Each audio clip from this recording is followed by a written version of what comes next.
Good afternoon and welcome to the Granite Curling Club in Edmonton, Alberta for the Canadian Pride Curling Championships. You heard the buzzer, and that signifies the start of draw number 4. My name is Kevin Jesus. I'm along here with Matt Petrick. Matt, how are you doing, man? A little tired, but we're here. Why would you be tired? I don't understand. We're done 2 out of 3 games today already. Just like much of these people are on game 2, they're going to start feeling a little fatigued out there. But I am in the fun spiel, so a little tired, but here watching some good curling, so I'm really happy for it. So here we go. It is Sheet C, our feature game, Edmonton 2 taking on Winnipeg. So let's take a look at how they got here. Edmonton 2 comes into this game with a 2-1 record. They lost their opening game against the 2-time defending champions Toronto 1 by a score of 5-3. They rebounded nicely with an 8-4 win over Halifax 2, and then this morning a big 9-2 win over St. John's from Newfoundland. As for Winnipeg, they come into this game with a 1-2 record. They started off hot, big 11-1 win over St. John's, but then they started to falter a bit, losing 9-3 to Calgary 1, and then an 8-0 loss to the 2-time defending champions Toronto 1. So 1-2 record for Winnipeg, 2-1 for Edmonton 2. That brings us to our feature game here today in draw number 4. Should be a good game. 2 evenly matched teams looking to pick up another win. Both aren't really out of contention just yet, but you don't want to start dropping those games early and hit the 3 category in the losses. So, well, let's talk about the standings right now. This game that we are watching is part of Pool A. So again, the top 2 teams in each pool make the semifinals. Ottawa and Saskatoon 2 leading the way with a 3-0 record. Then there's a bit of a logjam. Edmonton 2 and Toronto 1 both tied at 2-1. Then there's Winnipeg and Calgary 1 at 1-2 records. Halifax 2 and St. John's at 0-3. So again, Ottawa and Saskatoon 2 starting to look pretty good. We are at the halfway point of this event. So now you're starting to get to that point where the leaders are starting to separate from the pack a little bit. Absolutely. And the more and more they play, that Ottawa-Saskatoon game is going to be the pivotal one. I think that's later today or tomorrow, so that should be a good game to watch for the leader of, as we can dub it, the chicken poulet for our French listeners in. So yeah, this is a big game though for Edmonton. They don't want to lose this one to drop to 2-2 to be in the logjam. They want to be ahead of that. So a win here would really help them with a chance to get into those top 2 positions to maybe advance later on. Today's feature game is brought to you by Sports 1440 and Super Country 840 CFCW. For more than 70 years, CFCW has been Alberta's home for country music, Canada's first full-time country station, and introducing listeners to local artists who have gone on to become some big stars like Brett Kissel. Sports 1440 is Edmonton's only sports talk station. There they have a pulse on the city's sports scene. And this first end is brought to you by Fruit Loop. So here we go. Before we get to this game, get more in depth into this game, let's just quickly take a look at the other sheets that we're paying attention to. If you don't want to watch Edmonton 2 versus Winnipeg, you don't want to listen to us doing the commentary, why not, right? I agree. You could watch Sheet B. We are streaming that game as well. Edmonton 1 taking on Regina. That's a pretty big game as well. Edmonton 1 and Regina both tied for second in Pool B, so that's a big matchup. Right, yeah. No, the winner of that's definitely in prime position there to maybe advance, so it'll be a close game between. And both teams are curling really well. We've seen them for the last couple draws be on point.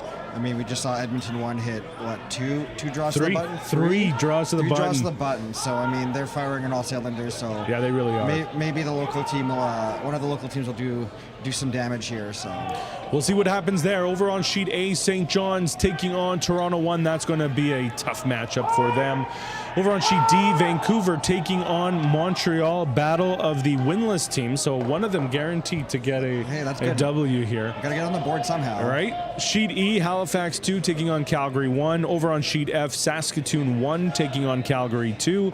Over on Sheet G, Saskatoon 2 taking on Ottawa, and then it is Toronto 2 taking on Halifax 1 over on Sheet H. Oh, there's the battle of the 3 O's over there. Yeah, right. I didn't see that, yeah. So that'll be a key game for us to watch as well, to see who comes out on top there, because those are at 4 wins, 5 wins. That's a very high likelihood of advancing at this point. So yeah, that's actually a really good point. I didn't even notice that. So yeah, we will want to keep our eye on Sheet G. But here right now it is Edmonton 2 versus Winnipeg. Edmonton 2 with the Yellow Stones, Winnipeg with the Reds. So what are the chances of a blank end here? I mean, it's looking likely, right? But this has been weird ice all day long. You've actually curled on Sheet C today. So what were your thoughts when you kind of looked at that? It was the ice conditions were interesting. Adapting to them is going to be key for these teams. Learning where the ice is going to curl and where it's not. Certain places I found that the ice would run a bit straighter than it should, and then some places it would just curl out of nowhere, even with the same weight. So adaptation is going to be the big thing for both of these teams.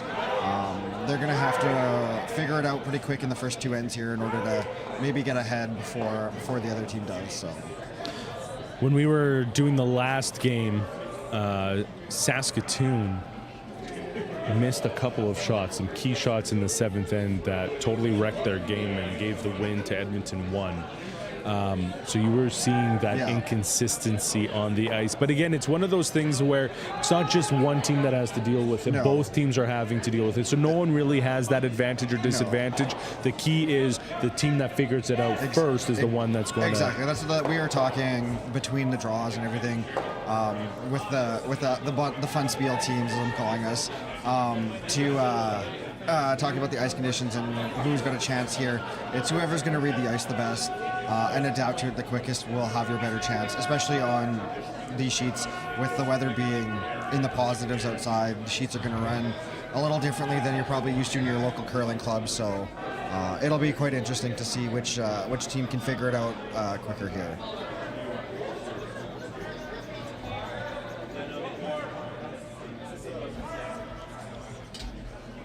So Winnipeg starting the game with the hammer. See if that gives them the advantage. Again, as we mentioned, Fruit Loop, the proud sponsor of our first end here today. You know, Fruit Loop for more than a decade, they have been Edmonton's premier 2S LGBTQ plus event hosts, unforgettable parties that support our community. For about 12 years, they've raised more than $150,000 raising money for groups, but also raising awareness and education as well. And they put on some great parties as well. So big thank you to Fruit Loop for all of their support over the years. Yeah, we got lots of stones left. I was curious to see where we were in terms of... Yeah, I was starting to lose track there of where they were going. They're actually motoring pretty quick here in this game. That's, again, that's one thing that you want to see, especially when there's 3 games in one day. And that is a factor that we need to consider here, too. So, again, it is a new format. For those of you who are just joining us, it's typically a double knockout format, but this year it is round robin. So there are 2 pools. And 7 games, top 2 from each pool will advance to the semifinals on Sunday. That's 7 games in 3 days. That's a lot. That is a lot. So, and on a day like today where there's 3 games, they started at 9:30. They're now playing at 4. They're going to play again at 9:30 tonight. At what point does fatigue start to come in and become a factor? And this draw sheet will be the interesting one for people of whether it has to be a close game like Sheet G, Sheet B, with teams that are close in the standings, or if they're going to be blowouts and some handshakes and you get that much needed rest, and then how that translates into your next game. If you're one of those opponents, those people who got a little more rest, is it going to affect you?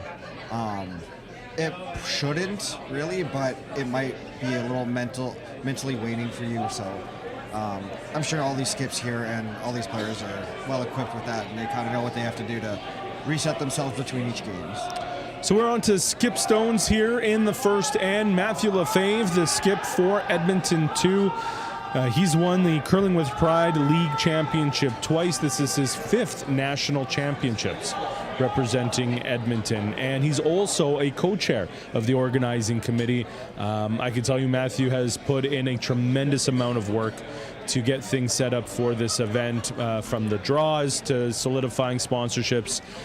He's put in a lot of work, and at times I feel like curling has been on the back foot for him, but does it all. He does it all. He does it all. Same with Dean Carlson, who was commentating with me this morning. Which, by the way, if the Thaker family is listening, there you go. You got it. All game long, we started with Jeremy Thaker. We started with Jeremy Thacker. It is Jeremy Thaker. And we should know that. We curl with the guy. Right? We should. We curl with the guy. We should know that. It's shameful, but apologies. We've got that figured out now. Won't happen again. Although yesterday we said the same thing about calling Saskatoon, Saskatchewan all game. So that was our bet. Kind of talking about Sheet C here. Kind of an interesting setup now. Edmonton has spread their rocks out in the house. So probably not looking for a blank here. No, we're probably going to be looking at one for Winnipeg at some point there. Robert Daudet, the skip for Winnipeg, throwing his first of skip stones here. So I would imagine now Matthew's just going to take that one out. You're forcing Winnipeg to draw in and get their one, single, and away we go. Exactly. Only a single looking on the board probably for Winnipeg here. Matt's going to like that for Edmonton. Get the hammer back in the even end, so that's kind of ideal for them. And they've played a pretty good end here. This Winnipeg team, they actually lost in the consolation quarterfinals in last year's national championships. So hopefully they're looking for a stronger performance here. And again, they played really well against St. John's, and then it was just a bit of a struggle against two really good teams in Toronto 1 and Calgary 1. So.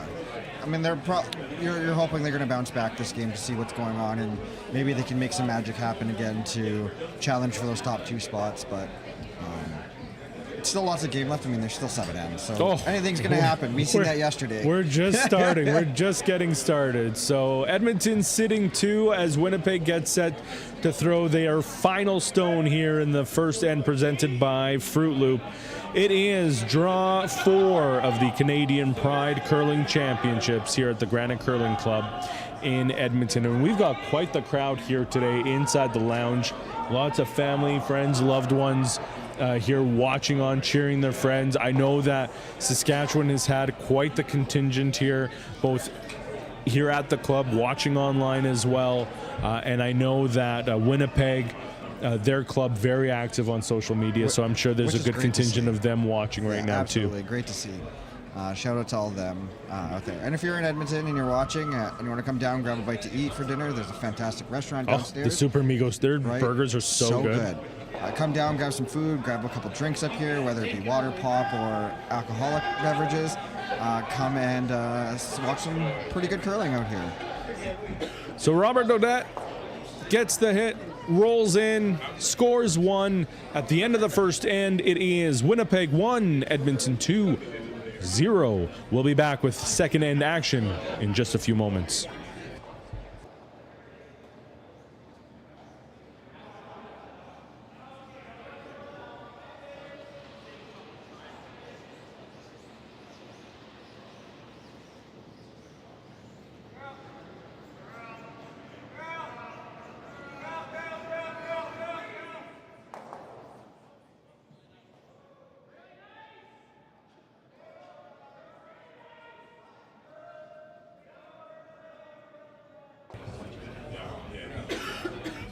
Welcome back to the Granite Curling Club in Edmonton. It is draw 4, Edmonton 2 taking on Winnipeg. Winnipeg with an early 1-0 lead after the first end. The second end brought to you in part by the City of Edmonton. Edmonton has been a welcoming and inclusive space for the 2S LGBTQ+ community. They put in a bid to host the 2030 gay games, ultimately falling short. The final 3 are Auckland, New Zealand, Denver, Colorado, and Perth, Australia.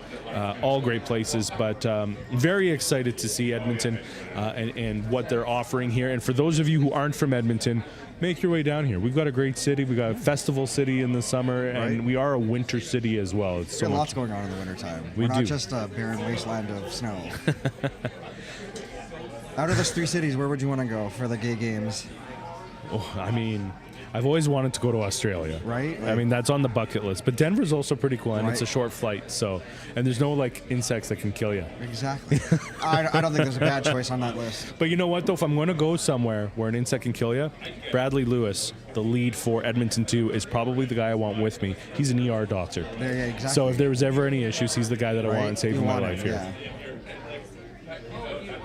Pretty standard opening for both teams here in the second end. Yeah, 100%. Drawing, hitting some rocks, and Mark Lawson, the lead for Winnipeg as well. By the way, Nikki Webb was supposed to be on this team. I think she just gave birth not so long ago. so congratulations to her. So congratulations to Nikki. I believe so anyways, based on, the way the team pictures kind of came out and stuff like that. So that's what I'm assuming anyways. So anyway, she's not in attendance. So Nikki, if you are watching, hello. We hope you're enjoying.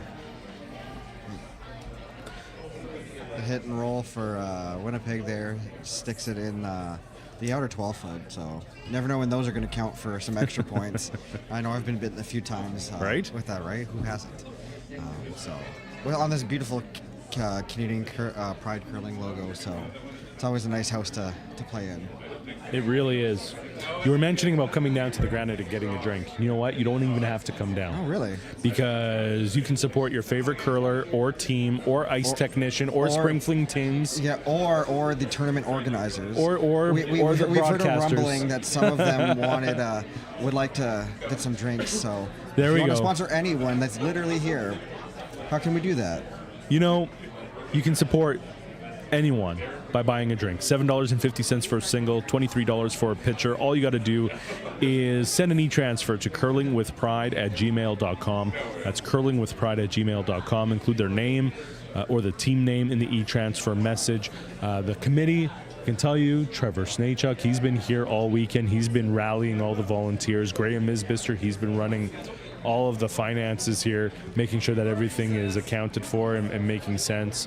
Sorry, I'm just watching over top of another sheet. There was some confusion, something on the ice, and they had to lift some rocks. Again, squirrel, get distracted. Also, David Gallant is doing a wonderful job here handing out all the free drinks. Yeah, and David Gallant is stuff. our new president for Curling with Pride here in Edmonton. Dean Carlson, who's one of the co-chairs. Mathieu Lefebvre, who's also one of the co-chairs. Some schlep named Kevin Jesus. Yeah, I don't know who that guy is. Right? I don't know what he does. I wouldn't trust him. No, one he seems bit. sketchy. He does seem sketchy. He's a Riders fan, so Don't say that. The people in Winnipeg are going to get mad. the Winnipeg people don't care. They're Bombers fans. I know they've been doing really well. Right? The Yeah. Bombers have been doing really well. Right. And Jets fans. The Jets are doing well this year. Speaking of fans, Jory Teal Vassalonia, the second for Edmonton 2, he is a huge Taylor Swift fan. Oh, yeah. He's gone to a few Taylor Swift Big concerts. Swiftie. Oh yeah, he's a big Swiftie. So I just keep waiting for him to make a mistake, so I can just be like, just shake it off. Shake it off, man. Just shake it off. Just shake it off. But no, I will say though, we were talking before the broadcast started. I love Edmonton's sweaters. Oh, that yeah, they are they're wearing. fantastic. They are fantastic. I want to get one for myself. Right, they just look so cozy and comfy. They do. The only thing is though, I feel like I'd overheat. I typically just wear my Riders jersey on the ice. That's why they're but doing it out there where it's really cold. I know, but I feel like I'd overheat on the ice though. That's why I just wear that jersey. I forget I'm a skip and I don't sweep that much. So Exactly, I would you're get not. Cold. I'm the one that's doing the work. On the other hand. Definitely. Again, right now you can see here the house is fairly empty, so we're probably looking at a blank end. But we said that the first end. Yeah, we thought so too, but we're on second stones, maybe thirds. I can't see. Yeah, and things change there. Yeah. Never know, something could change. Last four rocks are always the more important ones, and if they're going to play for some offense, could come right here. Quick scoreboard update presented by Freddie, providing health care for the 2S LGBTQ plus community. Help prevent HIV with PrEP and boost STI protection with Doxy PEP. Over on sheet A, St. John's takes a 1-0 lead over Toronto 1. That's got to be a bit of a surprise. A little bit, yeah. I mean, St. John's had it tough. St. John's had it tough. But, and, they're 0-3. Basically got nothing to lose left. You got to put it all out on the table and run it back. Yeah. To even have a chance at potentially advancing. So yeah, and we'll get into some of the prognostications, if you will, in a little bit. But right now, you're right. If I'm St. John's, I'm celebrating. I just scored one against the 2-time defending champs. I'll take it. Let's go from there, though. Like, right? Don't let it be the end of that. Like, exactly. Ride that momentum train, right? Exactly. Over on sheet B, Edmonton won with a 1-0 lead over Regina. On sheet D, Vancouver puts up a deuce over Montreal. They're up 2-0 after the first end. Calgary won with a 3-0 lead over Halifax 2 after the first end. Calgary 2 with a 1-0 lead over Saskatoon 1 over on sheet F. On sheet G, it looks like they blanked the first end, and they blanked the first end over on sheet H between Toronto 2 and Halifax 1. So again, a lot of tight games here on the early way. Leads coming out from certain teams, so we'll continue to monitor those and let you guys know how that's going. Jesse Sopko in the hack right now for Edmonton. He is their third. Fun fact about Jesse Sopko, he is the winningest curler in Curling with Pride history. He's won 4 league titles. You gotta let someone else win these days. You know what? I'd love to even be in the conversation. Right? Me too. We barely even make it into playoffs, my team. So. Yeah, if there was. Yeah, if it was out of pity, they might give me an invite, but. Right? Just throw you the random. Here, have fun. Exactly. I think you just hit a rock out of the back there. So. Yeah, right now they're just exchanging rocks, getting them in and out of the house pretty quick. It looks like they're just going to try and blank this one here. It doesn't look like there's either team setting up for points or, until a team misses and then. Well, and at some point it's also going to change certain, tactics here, and they're going to start trying to be a little bit more defensive or offensive here. So. Yeah, we'll see how the Rocks end up coming out here for Winnipeg. Giving up the hammer there for a single, they're probably not too happy about, but here they just, again, hit the rock and roll. That was Corey Boisvert with the shot. He is the third, and he's wearing a Luigi hat. I love it. I love it. Okay, when you play Mario Kart, who do you use? I'm a Luigi fan. You are a Luigi fan, so okay, so clearly you're cheering for Corey Boisvert. No, I got to cheer for the hometown locals. Okay, well, but there's no cheering in the press box, so I'm cheering for a good game of curling. There you go. There you go. Wow, look at Jory Teal Bassalonia just sweeping aggressively. Yeah, they hit it. Nice nose hit there to stick again. I think we're just going to see trade rocks, like you said. And we're going to head towards that blank end. Exactly what we were anticipating here in the second end of the Canadian Pride Curling Championships. Draw number 4, Winnipeg taking on Edmonton 2. Again, Edmonton 2-1 heading into this game. Winnipeg 1-2. So let's talk about the standings and some of those scenarios in the situation. So over in Pool A, you've already got 2 teams at 3-0 records, Ottawa and Saskatoon 2. Halifax 2, St. John's, they're 0-3. There's only 7 games, so realistically, they've got to run the table now for them to have any kind of hope. Yeah, and they're hoping for some major upsets to happen on the other side, right? Yeah. Especially those logjam teams at 1-2, 2-1. They got to start beating the top of the table teams for everyone to be in that conversation, ending up at a 3-win record, 4-win record.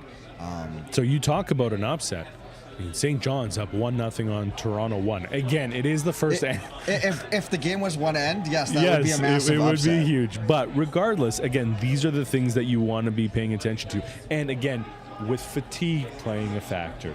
Right. With these long games, that's where you can see some of those uncharacteristic misses and some of those changes. And even the teams at the top of the table, right? You don't want to give up those losses now.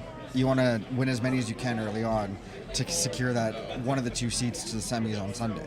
So 100%. You don't want to give it up. So well, because let's take a look. Ottawa and Saskatoon 2 playing right now. They're playing each other. So one of those teams is going to drop to 3-1. Yeah. So you look at Edmonton 2. If they go on to win this game, well, now you've got... You're tied for second spot. Yeah. Where Ottawa or Saskatoon 2, whichever one of those teams wins, 4-0. Now they're getting a little bit of that separation. They're getting a little bit of that breathing room that's going to help them. Yeah, and the team that likely goes 3-0 might end up running the table in the pool here, and just entirely possible. Take it, right? So well, I mean, for Ottawa, they've already beaten Toronto 1. which is big. Right, which was huge. Now you beat Saskatoon too. Now you're looking pretty good. Again, that's not to downplay any of the other teams here, but again, you're beating those top teams that you were expecting to see contending for those top spots. Especially the returning champions. I mean, if they got that one out. Yeah. So again, the house is empty. Again, we are going to be looking at. Surely, we're going to be looking at a blank here. I mean, what I'd do here if I was Winnipeg, I'd try to freeze on the back one there, and force them to Matt to hit, because if it just jams there, that's not an easy takeout for a blank. Could sit one. And the rock's not too far out of the house there, so. This is why you're a skip. You notice those things. I think about this. I was teaching one of the people on my team that curls with your team. He's kind of newer to curling, and we were talking about this today, and how a skip thinks. And we were talking with the Quebec team that we were playing, and saying like, yeah, sometimes you got to think 2-3 shots in advance. Like that's how a skip. You need to start figuring out the strategy. It's not like what every shot happens and how does it. It's like, okay, so what does this shot do? What does it give to the next team there? If I hit this here, if I hit this there, how does that affect it? So, well, that's the beauty of Anthony. We'll name drop him. Of Anthony. Yeah. And he gets excited for those things. He's great, if there's a hit and stick, he gets excited for it. He's lovely, yeah. It's great. I mean, he's so positive and everything. So I think they're doing exactly what you were calling for here. Exactly, yeah. As Robert Daudet draws into it. Freeze. Is it too much though?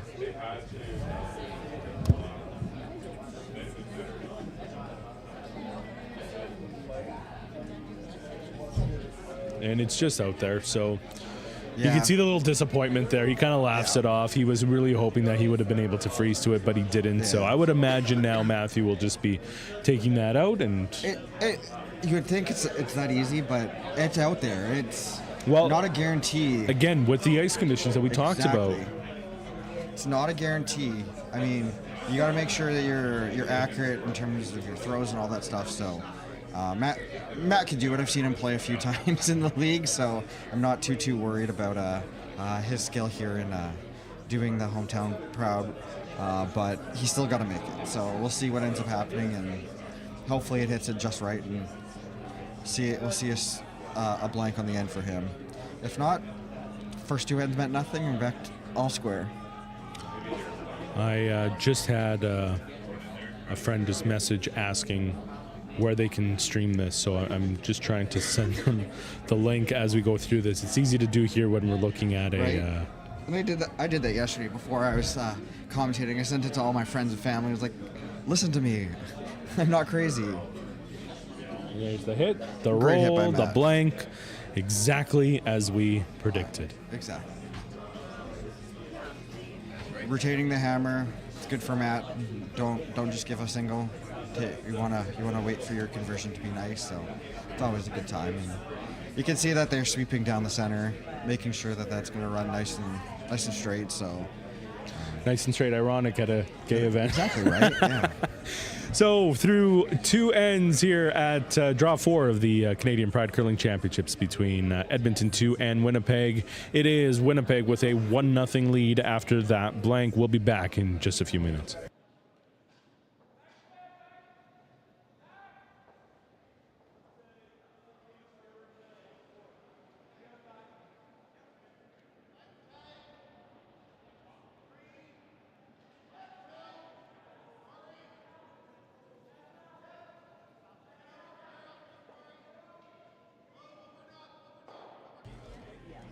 Welcome back to the third end of the 2025 CPCC Sheet C, where Edmonton 2 is facing off against Winnipeg. Winnipeg up 1-0 after 2. A nice blank by Edmonton 2 in that end to retain hammer. Should be a good advantage for them to keep it until they're ready to convert. So we'll see what happens. Winnipeg putting up a guard already, so signaling that they kind of want to do something and force Edmonton to take a point or two so they can get their hammer back.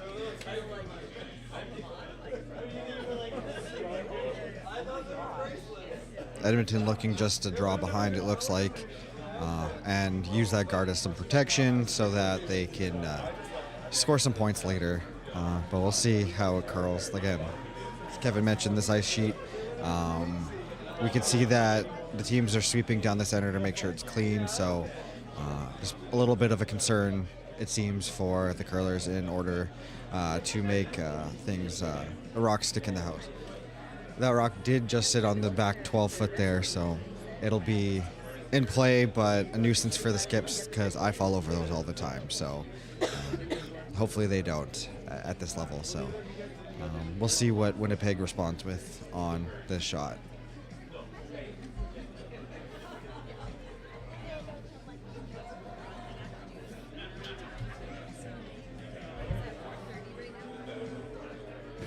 What did I miss? You missed some draws. Yeah, a guard, a nice draw to the back 12, and Winnipeg looking to do the exact same and freeze upon it. Quick update on Sheet G. We're taking a look at that battle of the undefeated teams in Pool A, Ottawa and Saskatoon 2. They blanked the second end. Right? How shocking. How shocking. I mean, that's it. The top teams, that's what you're going to start seeing here as you start going down. Those blanks become a thing. The blanks are very, very valuable. So, I mean, if we're talking about game updates, Pool Sheet A, back all square. But, I mean, if you're St. John's only giving up one. Again, that's pretty good. I don't know if they had hammer to start or what, but that's still really good for them. That's what they want, so. Want to give a special shout out to a very good friend of mine, Yuri Van Hopen, over in Ontario, who is tuning in. He's watching. I love him dearly, a very good friend of mine, and I hope he is having the most amazing Friday because he absolutely deserves it. So, nice, that's good. A big shout out to him, and a big shout out to everyone who's out there watching and listening here. A draw number 4. This is the third end. And you know what that means. It's sponsorship time. Third End brought to you in part by Team Edmonton, a non-profit organization that supports and promotes 2S LGBTQ plus sports leagues, creating a safe, welcoming, and inclusive space for all. They support with advocacy, fundraising, grants, and donations, and new this year, lawn bowling. And I thought I saw Dustin Brown here. And if I see him, I'm going to probably call him over, just to talk a little bit about Team Edmonton at some point. Because, yeah, they're a fantastic organization. Yeah, they've really been growing and really trying to improve their image and their standing here. And he's been doing a fantastic job with them. He's also been getting really involved with Curling with Pride as well. Yeah, it's great to see. We've really been enjoying that. They do a lot of different sports. I was on their website a couple days ago. I didn't realize how many sports that they help offer for the city here. So well, and the beauty of it is, I mean, that's how I got introduced to Curling with Pride, because when I moved to Edmonton, it was, where can I find gay sports leagues, you know? And I'm not much of an athlete, so I was like, what can I do? And that's where I learned about Curling with Pride, was through Team Edmonton. And I hope that there's other similar organizations like that across the country. Yeah. So by the way, once I found out that Winnipeg was going to be on our feature sheet, I want to go out a little bit on a tangent about Winnipeg. Okay. The city sports teams, or no, about the city, because here's the thing: so many people shit talk Winnipeg. Winterpeg? Like, right, exactly, or they'll be like, "Oh, who wants to go to Winnipeg?" Right? Winnipeg is the home of the Mint. Okay. The Canadian Mint. Like that's insane. That's cool. Also, the Canadian Museum of Human Rights. Yeah. Has an amazing botanical garden. Yeah. Great river valley. They have a Nordic spa. The Fort Garry Hotel, I love staying there. It's fantastic. Good walking distance from a lot of places. I've got to say, I love the city of Winnipeg. Yeah, and when people slag it, I always say, "Have you been?" And usually they say no. And I'm like, then you need to go. Yeah. I've been there so many times. I absolutely love it there. Some of my great friends have been there, and it's just, it's fantastic. I love Winnipeg. Yeah. Sheet C is looking definitely not like a blank end right now. No. There's lots of rocks in play. If you finally get to a point where you need to convert a little, you need to start getting aggressive. You need to start making something happen here, and this is exactly what we're starting to see. And as it is right now, Edmonton is still sitting shot one. rock sitting one right now. It's a messy house. Yeah, it was a nice shot by Winnipeg. I wouldn't be surprised if some cleanup's about to happen. Well, is it going to be a cleanup here, or is Matt just looking? Oh, he is. He is trying to clean it up.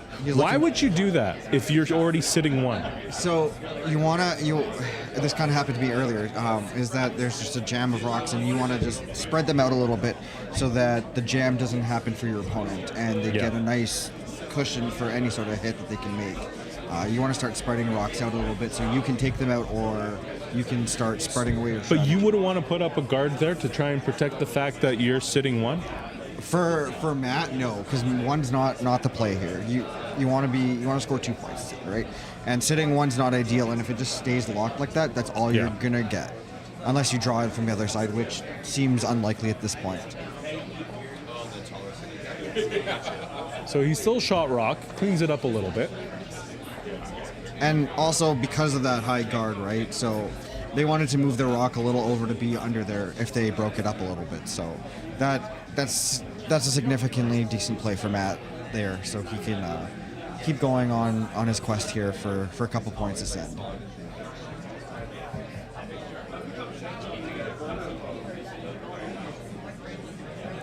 Corey Boisvert, the third for Winnipeg. The Luigi hat. The wee Luigi hat. Who's your Mario character? I mean, I do like Luigi as well. Princess Peach is always fun. Nice. Classic. It's good. But my favorite GIF. Technically, it's GIF. GIF. We all call it GIF. Okay, I'm going to go with the GIF. That was a nice shot there as Winnipeg is now shot rock. Yeah, and it's open, which shouldn't be too hard of a call for Matt here. To hit and roll, it looks like he wants to roll in that little pocket there, but we'll see what ends up happening. My favorite GIF, Toad. Yeah. And when he just goes crazy and just going nuts. I love doing that whenever the Oilers score or anything like that. I've seen your Twitter updates. Yeah. I don't use Twitter much anymore. Now I'm more on Blue Sky. Blue Sky and Instagram. Yeah. Yeah. We dropped the whole X thing. Yeah. Smart man. Yeah. Pretty much makes sense. Jesse Sopko here trying to get that shot rock out of there.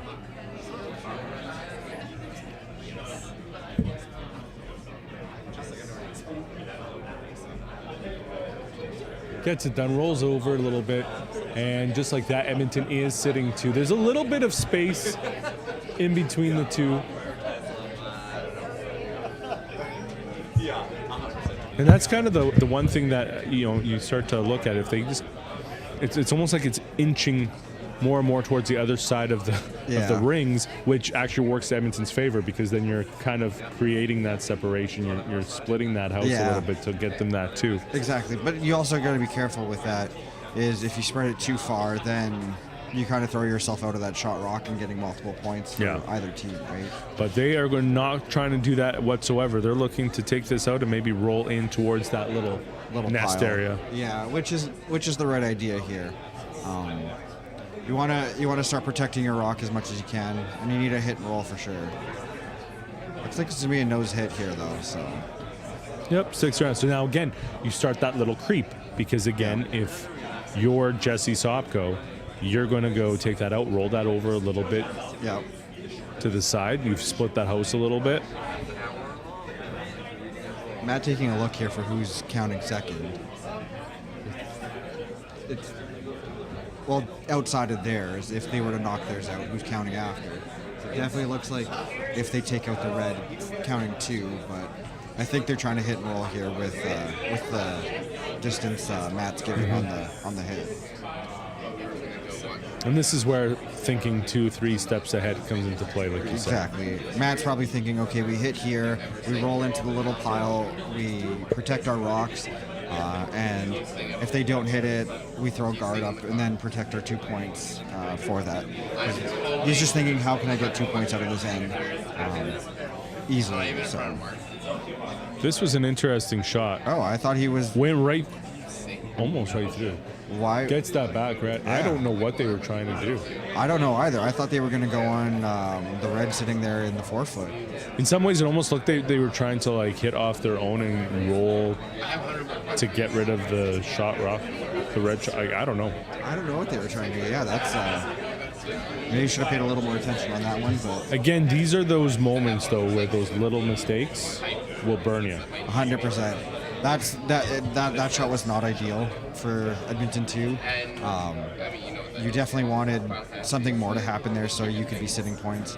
Now Winnipeg has a chance to cover their red that's sitting out in the open, which is shot rock right now. So you don't want to create a scenario where you're forced to one as Edmonton 2, or else that blank was for nothing last end. Yeah, and you don't want that. And you just wasted two ends. When it's only 8 ends, you don't. You wasted a quarter of the game. And we're at the point again of this event where this is draw number 4. After this, there's only 3 games left. Right. You don't want to start losing here and keep that trend. So definitely Winnipeg having some talks here, which again is the right move as you're skipping your third. I believe they're on skip stones. So you definitely want to talk this out and see what the best strategy will be to maybe force one or maybe even potentially steal 1 or 2. That's kind of where you want to be here. Have you had a chance to buy some raffle tickets? I did. I purchased some earlier today. I put a lot in the ones with the nice briar blankets. Oh yeah, that was really donated by Original 16, by the way.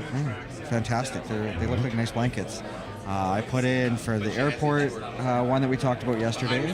Fantastic price. Yeah, right? You know, even though I'm moving, it'd be nice to still have. You know, the other one you could look at is there was a 2-night stay at an Airbnb donated by the Visionary Properties. Okay. So Visionary Properties Canada. I've been following them on Instagram for quite some time. They're the Visionary Husbands is what they go by. Mm-hmm. And they're thrifters, they're do-it-yourselfers. Yep. Super cute couple, and they do such great job. Their backyard looks absolutely amazing. I almost want to invite myself over just because I feel like I've been a part of it just by watching their Instagram stories. But anyways, they donated a 2-night stay at one of their Airbnbs. Really cool prize package to say the least. And since now you're in Calgary, you know, it's a good place for you to stay. Exactly. And I also put in the broom. You know, I could always use a new broom. So. I think we all could. So with that shot, Winnipeg sitting 2. It looks pretty elementary here for Edmonton. Just shoot it down the middle, get those 2 out. Oh, nice little doubles there. Come in. I mean, would you even? Is there a possibility you could get 3 out of here? You could.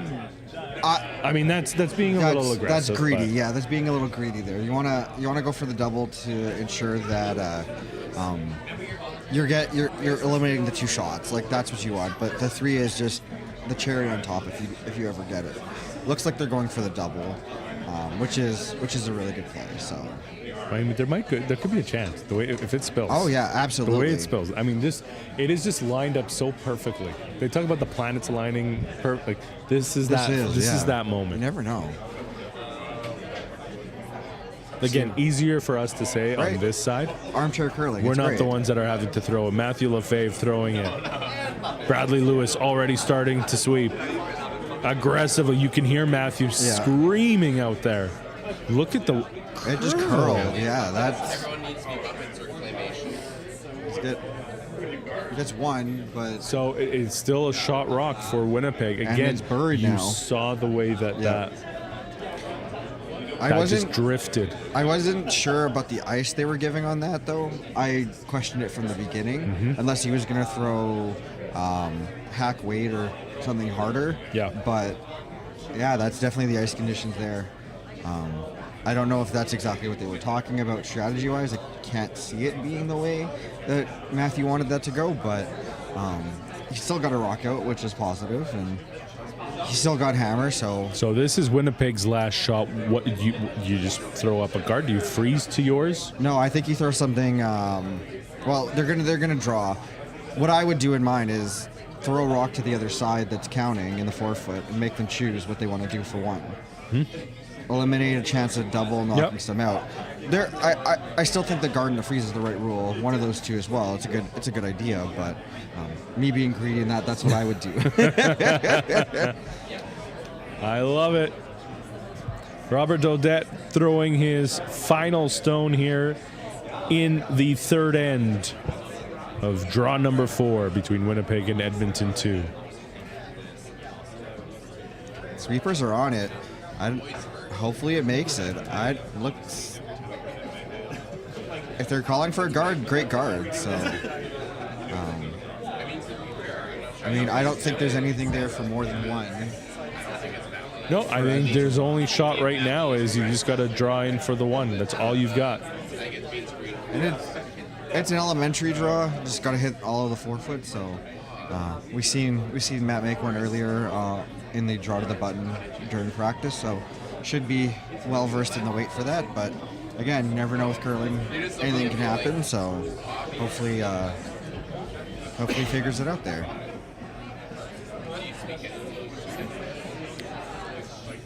The Keystone Rainbow Curling League out of Winnipeg just posted online telling people to watch and listen. So hello. Well, thank you very much for that. To everyone in Winnipeg. Right. Don't judge me for being a Riders fan. You can judge him. We all judge him for it out here. I will say I do love the Bombers stadium, by by the way. Right? It is pretty sweet. It's pretty cool. And I would like to see the Jets win the Stanley Cup one day. Right. And this might be their year. You never know. Could be. Matt Hellebuck's been shot playing. here. See. Sweepers This is not an easy draw. No. Especially with the way the ice has been. And the sweepers were right on that. I wonder if the time wasn't there. And they're worried a little Mathieu bit. is yelling on them. I don't know if they've got enough. No, it looks light. It's coming up short. Uh-oh. And it is a steal of 1 for Winnipeg as they take a 2-0 lead over Edmonton 2 through 3 ends of play here on Draw 4 at the Canadian Pride Curling Championships.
Welcome back to the Granite Curling Club in Edmonton. Draw 4 at the Canadian Pride Curling Championships. Edmonton 2 taking on Winnipeg. Winnipeg with a steal of 1 in the third to take a 2-0 lead. My name is Kevin Jesus, joined by Matthew Patrick. Again, pleasure to have you joining us. Oh no, not the pleasure's all mine. we were talking yesterday and you said looking for co-hosts, I was like, absolutely, I'll come chat about curling for a couple hours each day, each draw. But you've got it tough because you're also competing in the spring fling. So I mean, you're quite busy. Yeah, but this is the rest for me. I get to sit and watch and think about strategy, so what I can try to do in my games later, and watch these great teams here. Learn by osmosis, right? Exactly, yeah. I mean, there's lots happening across all the sheets here, so. The fourth end of this game brought to you in part by the Imperial Sovereign Court of the Wild Rose. Toronto won, by the way, with a steal of 1 in the third to take a 2-1 lead over St. John's. Over in Sheet B, Edmonton won with a 2-1 lead over Regina. Vancouver up 3-1 over Montreal. Battle of the winless teams there on Sheet D. Over on Sheet E, Calgary won with a 6-1 over Halifax 2. So that is a big score there. Over on Sheet F, it looks like it is a 1-1 tie between Calgary 2 and Saskatoon 1. Sheet G, that's the one game we're really keeping a close eye on, the battle of the undefeated teams, Ottawa and Saskatoon 2. And it is Ottawa that strikes first, scoring 1 in the third end. They're up 1-0. And again, on Sheet H, Toronto 2 with a 1-0 lead over Halifax 1. Yeah, some big games. And I think you missed Sheet A. We haven't talked about Toronto, St. John's. Toronto won, getting another point there. So 2-1, single city on most of these sheets, it seems. So, which is good. You don't want to see blowouts. We like some close curling games. So after that, giving up the steal there for Edmonton, do you start to panic a little bit? I wouldn't. There's, like you said, there's still lots of game left. Here we're only in N4, still 5 full ends, so we can do that. So yeah.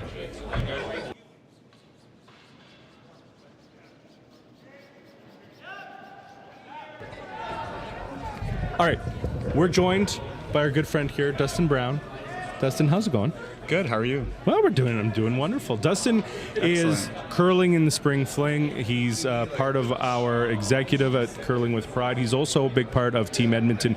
The reason why we brought up Team Edmonton is because they're the sponsor of our last end, the third end of each game here. And one thing I was saying, new this year, is you guys are introducing lawn bowling. That seems like pretty fun. Yeah, so we have a new lawn bowling league. We will be partnering up with the Commonwealth Lawn Bowling Club to host 2 or 3 lawn bowling evenings this summer. It's open to beginners and advanced players.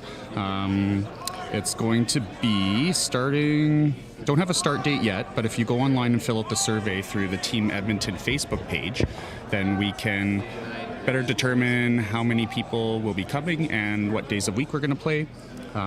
Should be about 2 hours per night and $25 per night. And it's going to be a lot of fun. And I think about 3 nights total. And it's going to be a lot of fun. I think all the curlers and anyone else who wants to lawn bowl should come out. It's like bocce, but it's just like more, refined, more professional with bocce with a lane. Bocce with a lane. Dustin, Team Edmonton has been such a big part of our community, and they really promote. They have so many sports. Why did you feel the need to be a big part of it? I know when I've talked to you before in the past, you've said that Team Edmonton is just.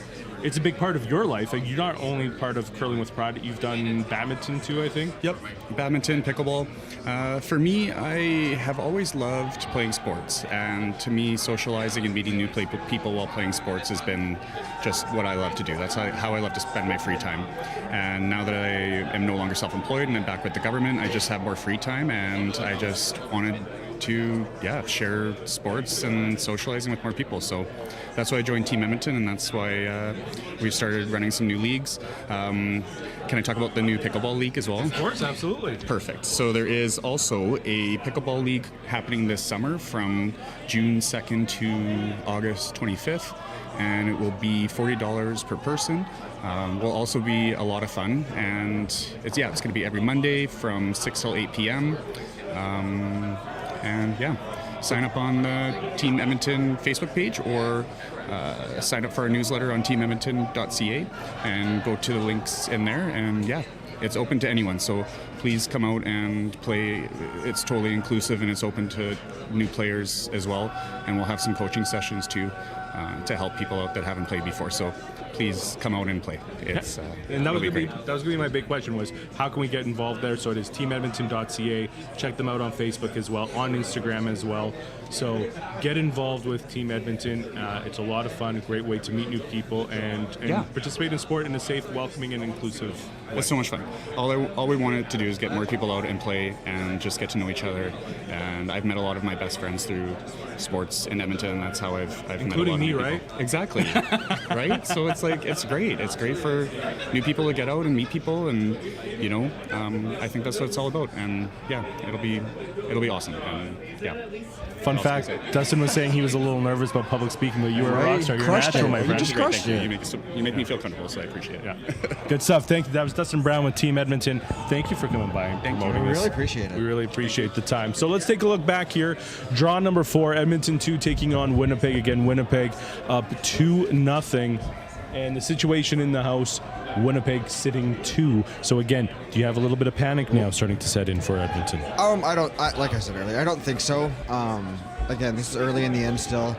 We're just getting to third rocks now, so the whole plan is going to come together for both skips here. I wouldn't panic right now. I mean, being down 2 with hammer is not ideal when you have to score more than 2 to be in the lead without giving hammer back. So definitely probably the thought is there in their minds, but still not anything unwinnable for Matt and his team here. Gets around the guard. Nice hit and stick. Yeah.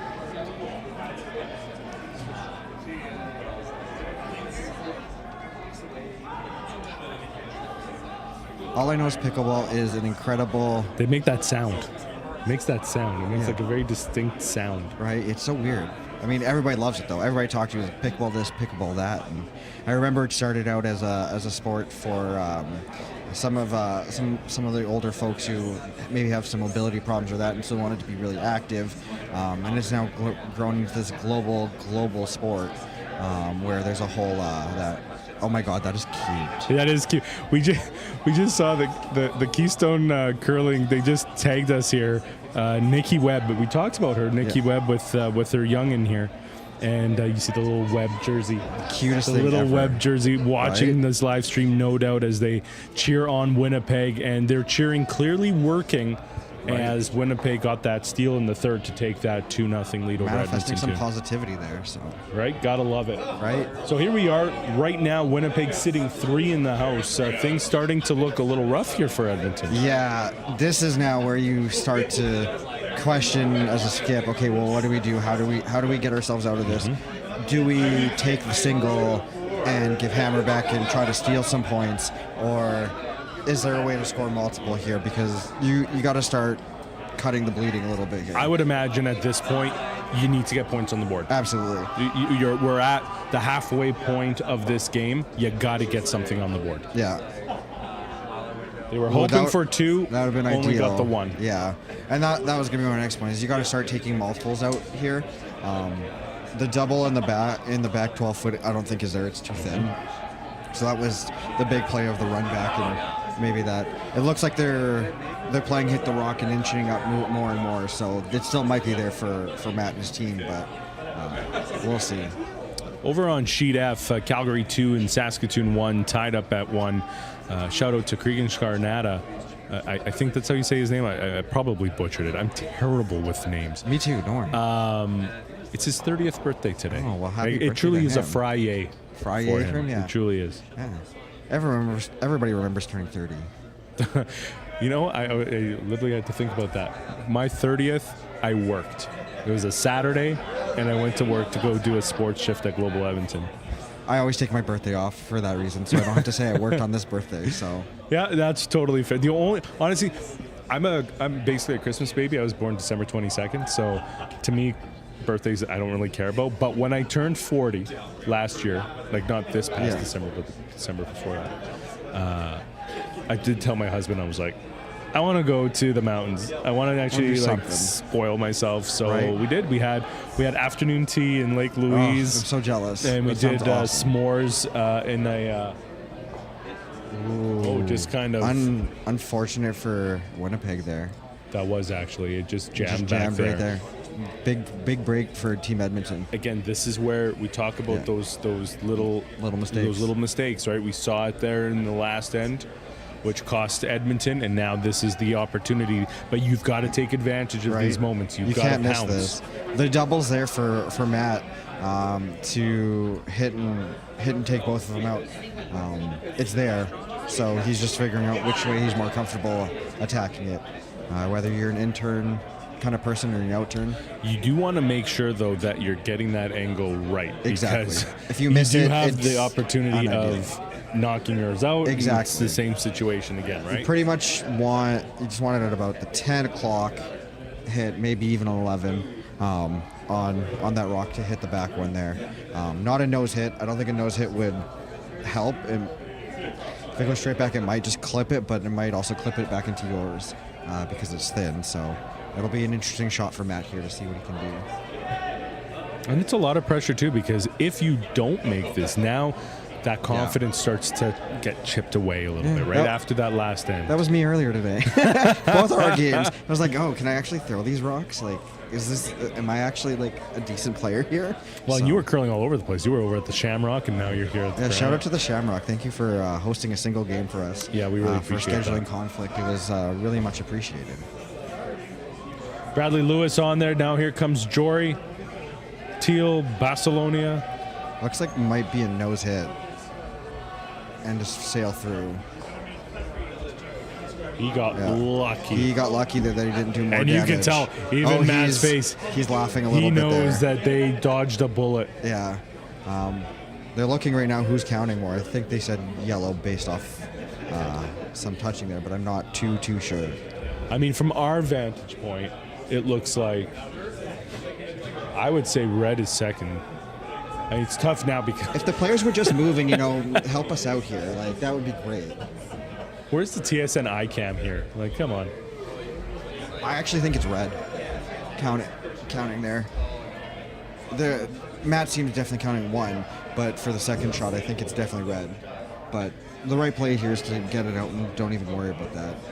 You may have just heard a buzzer. Once again, the way things go here, there's a buzzer to start the game. There's a buzzer at the 1 hour mark. There's a buzzer 10 minutes to the 2 hour mark to try and keep everyone on time because we don't have timers here.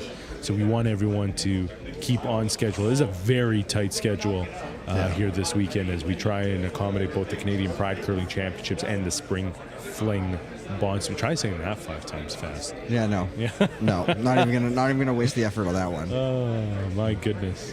Teams are playing pretty well on pace. Most in the fourth, if not starting their fifth as that buzzer rings. So big shot coming out here from Winnipeg with Robert Daudet. With his last stone there. He's gotta make a hit and stick. He can. No, that looks like it's going to be rolling. It's going to stick, but it's got to stick under his rock. How in line is it? Oh, that's not in line. There's a chance here for Matt to get 2 back, which will be a big relief for him to get out of a little bit of trouble that he's been in. Just got to worry not about jamming it. Yeah, and with something here, you don't... Well, that's... The jam is what you're worried about. The jam in the back, and the 12 fit there on his own. You don't want that to happen, or a tick on his own to knock it out and only take 1. You really want to get that 2. Come back after the forehand break and come back all square is what you want to be here for Edmonton 2, sorry. What a shot on sheet B there. Yeah, we're all watching that, and that is 1, 2, 3 for Regina. Is it? I think there was a back yellow. There's one. Was there a back yellow? I think there was a back yellow. So 3 for sure, maybe 4 for Regina over Edmonton 1. But we'll update you that score in just a bit. Bradley Lewis aggressively sweeping, trying to ensure that Edmonton can get their deuce. Uh-oh. Yeah, it makes it clear. Just gets it back. But again, it was close for that jam. Yeah. So they do get their deuce, which means we are all tied up at the halfway point of this game. Edmonton 2 with 2 on the board. Winnipeg 2 through 4 ends of play here. Draw 4 of the Canadian Pride Curling Championships.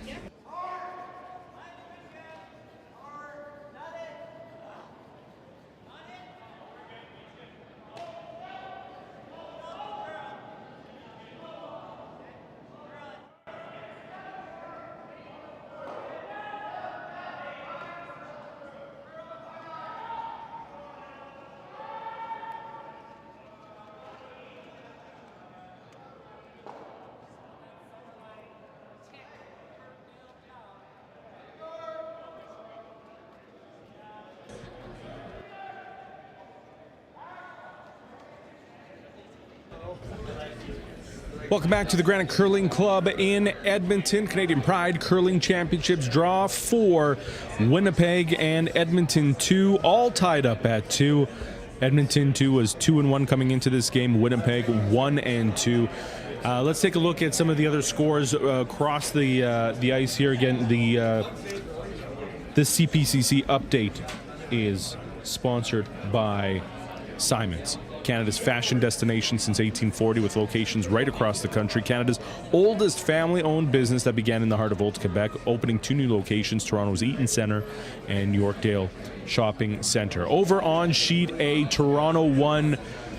They're on the steel train here, so they stole one in the third, stole one in the fourth. They've got a 3-1 win, or 3-1 lead, getting ahead of myself, 3-1 lead over St. John's. We talked about Regina. They did end up scoring 4, so they do have a 5-2 lead over Edmonton 1 on Sheet B. That game currently being streamed right now on our YouTube page, so if you want to watch that, feel free to switch over Sheet B. Or just do it on a separate screen so you can hear our lovely voices. Exactly. I like that idea better.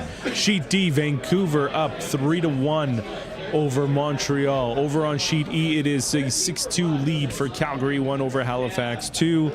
Calgary 2 takes a 3-1 lead over Saskatoon 1. Sheet G, that is the game we are very interested in. And it is still 1-0 for Ottawa over Saskatoon 2. Final shot coming in there. Final shot looks like it's a shot for 3. No. Oh no, a 1, shot for 2. 4. They get 3 out of it. But they did get 3 out. Yeah. Hold on, no, not at all. There's still one more rock in play. It is hiding behind that pillar again. What, these pillars are just the come out death of of nowhere. us. They come out of nowhere. So Saskatoon needs a big draw. Saskatoon here to stop, 2 needs a big draw, yeah, or else they're giving up 3. Which could be the nail in the coffin for that game.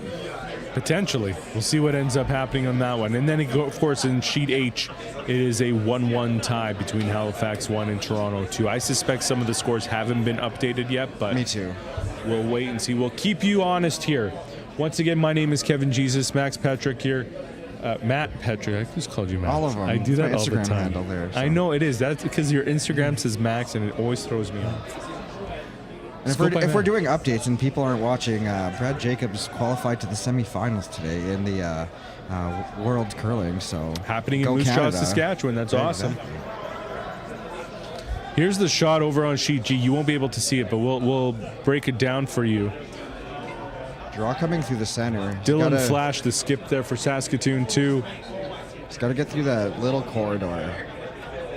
Gets past the guard. Is it enough? Oh, yeah. It sure is, as Saskatoon saves 2 the game. Gets on the board, and it is a 1-1 tie through 4 ends. Big save for him. He's got to feel good as a skip after making that one. You're like, okay, out of danger. This is why those two teams are both 3-0 right now. Yeah. Jory Teal, Barcelona. He won the Curling with Pride League championship twice. I believe both times with Mathieu.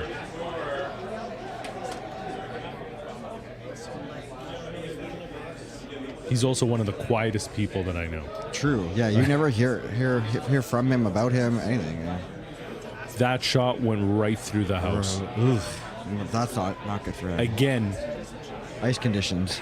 They're struggling to read those. Every team is, though. Yep. It's not particular to one team. And I was joking with one of the teams you were playing today. I curled here all year, still can't figure out the ice. So right? Yeah. So don't worry about these new teams here or anything. So go do that. This fifth end brought to you in part by Evolution. Oh. Big news. Evolution opening up a new location on Jasper Ave. I hear that. They're doing a soft launch exclusively for those in attendance of the Canadian Pride Curling Championship. So that will be on Sunday, I believe. That's we'll amazing. have exclusive access to the... Same shot. Almost went right through. Almost the exact same shot. Yeah. But they stuck around. And they're guarded, so they're really happy with how that one went for Vancouver, for Winnipeg there. So Jory Teal Barcelona with a chance to redeem himself here. Try and get that redstone out of there. Yeah, you got to start picking away at them if you're Edmonton. You don't have hammer anymore. You're on the luxury, so you got to force your opponent here for a single or even a blank. Still big implications on this game too for the winner. You know, the winner. If Winnipeg wins, they're not out of it. They're still in control of their own destiny. It gives them breathing room for sure. Yeah. But for Edmonton, if they lose, It starts to add a lot of pressure. Yeah, because now there's going to be a logjam of 2-2 teams, most likely here. If Toronto won, if the scores hold up how they are, Toronto won moving to 2-2. Calgary won.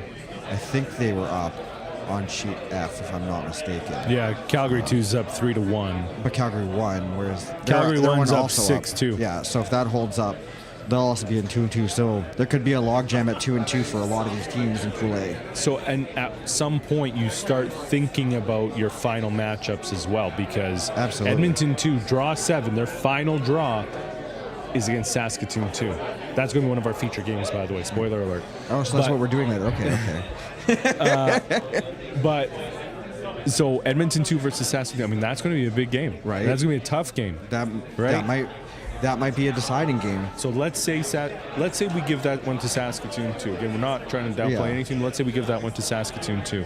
So that would put them right now 4-0. That would put Edmonton right now 2-2. If they lose this game, it puts them 2-3. And so now, you start to see where all of this, it's that trickle down effect as we start thinking about everything. I don't think any of these skips are thinking about that right now. Right now in the game. No, that's our job. Exactly. That's what we get paid the big $0 for here. No, they're thinking of how do we salvage an end. They don't care about standings right now. They're just trying to play their best curling to give themselves any sort of possibility.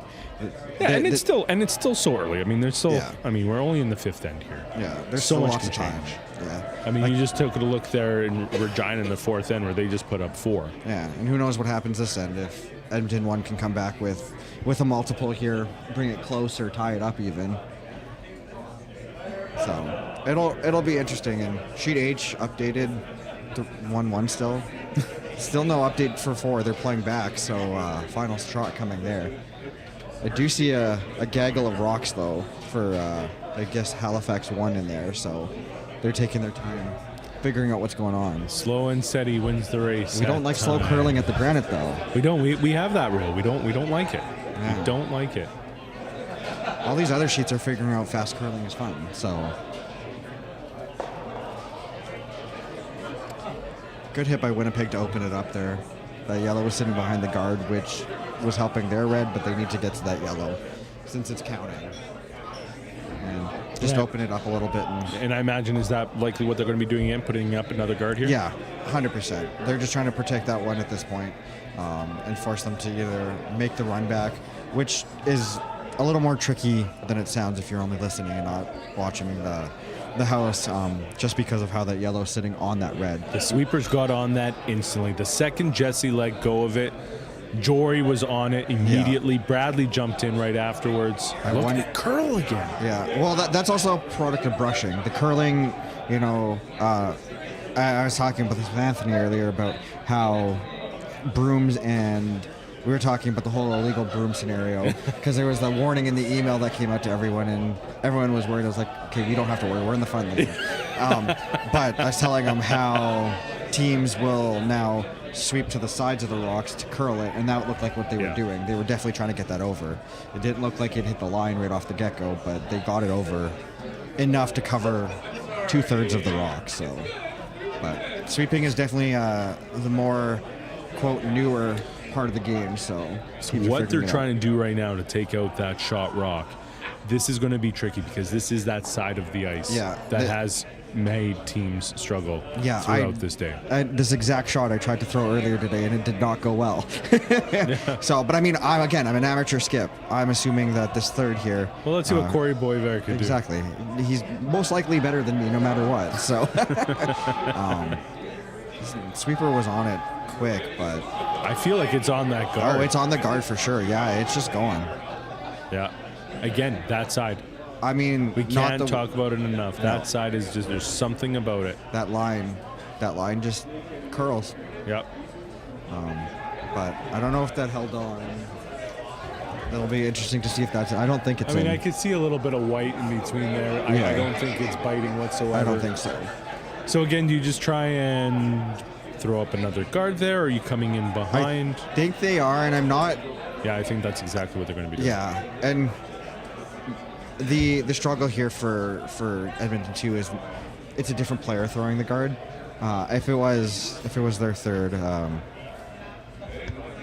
Jesse, he would know his weight. Yeah. But Matt's coming in now a little cold after shooting. I think he threw a takeout last end. That's the tough part of being a skip, is having to throw all these different shots. Having that weight in the back of your head is like, is this too much? Is this too little? Especially in the later ends like this, you start losing track a little bit of where your weight is, and you rely on your sweepers a little bit more. So That's why I like being a second. I'm fairly confident with my drawing ability. But it's when it's that rare opportunity where it's like, you got to take a hit. I'm like, oh gosh. Matt waving. Is this gonna go? I don't know if that means it's heavy or not. No, I don't know if it's heavy. I just think it's going to over curl here.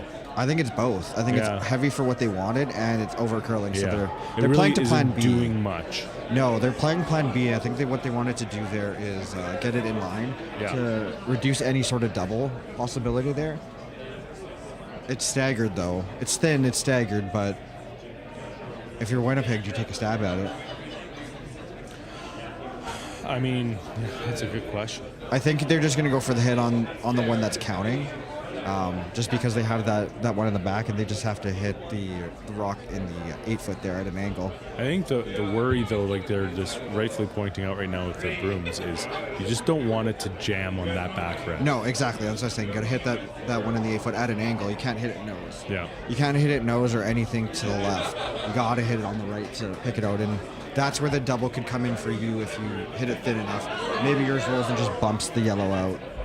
But I mean, the primary focus is that top yellow to make sure you get it out. We just had handshakes, I think, over on Sheet E. Oh, wow. Calgary won. So Calgary 1 defeated Halifax 2. Obviously, they must have put up a bunch of points there. Yeah. So Calgary 1 improves to 2-2, whereas Halifax 2 drops to 0-4. That is it for Halifax. They are the first team officially. I guess unofficially. Unofficially, still, we don't have the official stats. Our stats people aren't pinging us yet. But you're right. Statistically, it won't be. I guess because between Ottawa and Saskatoon 2, one of them will get to 4-0. Yeah. So that means Halifax 2. Their only hope is that second spot. Yeah. And again, they'll have to run the table to try. Run the table and hope for some wild magic to come out. So it'll be a long trip back to Halifax. There's plenty of beer here for them to celebrate. Look at this shot. Almost gets the double. But crucially, so I don't know if you picked up on that. Remember that rock that was just sitting out of the house? They jammed on it, so now they're sitting there and they have hammer. So that could come back. That could come into play. Yeah. I mean, all you need to do, assuming that it's open, and unlikely with Matt, they're probably just going to spread their shots out. Could look for multiple points if that. If not, you're going to be held to a single and give hammer back. So I would imagine right now, take out that red shot stone. Yeah. And then you basically are forcing Winnipeg to draw in or hit and stick for one somewhere. Some sort of single. Yeah. Some sort of variant of a single. Again, I just get nervous on this side. We've seen how it curls already in all these rocks. Like I said earlier, I threw the same weight, 2 rocks, and it did 2 different things. So, I mean, these curlers are good, so I'm sure they'll figure it out. But after the last couple of rocks, but we'll see. Quick update on Sheet B. Edmonton won with a single, so they trail Regina by a score of 5-3. Mathieu Lefebvre with his final shot here in the 5th end. That's got a curl. Oh yeah, a lot. That's way off. That's way out there. There it goes. I think it's too late though. Nope. He got enough. He got just enough. Yeah, but there's a chance for 2 now for red. Oh, hang on, there might be more. Chance for 3. The red. It is biting. The red is biting. There is a chance for 3. Chance for 3. Oof. Again, those little mistakes. Exactly. Well, just how much is it going to curl? Like you said, it's the sheet. That didn't curl much at all. Yeah. And the sweeper was sweeping it to try to curl it too. A big opportunity here for Winnipeg to really open this wide open. Still got to make it. Yeah. Still got to make the shot. Like you said, that ice over there has been curling wild. So who knows? We'll see. We'll see what the skip can do here. Game tied at 2, fifth end, Winnipeg, Edmonton 2. Robert Daudet, the skip for Winnipeg, with his final shot of the end here. An opportunity to score 3. You can tell it's getting warm out there. I've seen a couple jackets come off. The same guys yesterday has his pants pulled up to his knees for some shorts action there. I don't know what those crazy people do in Saskatchewan, but you know, they love their curling. They sure do. Here it is, the final shot.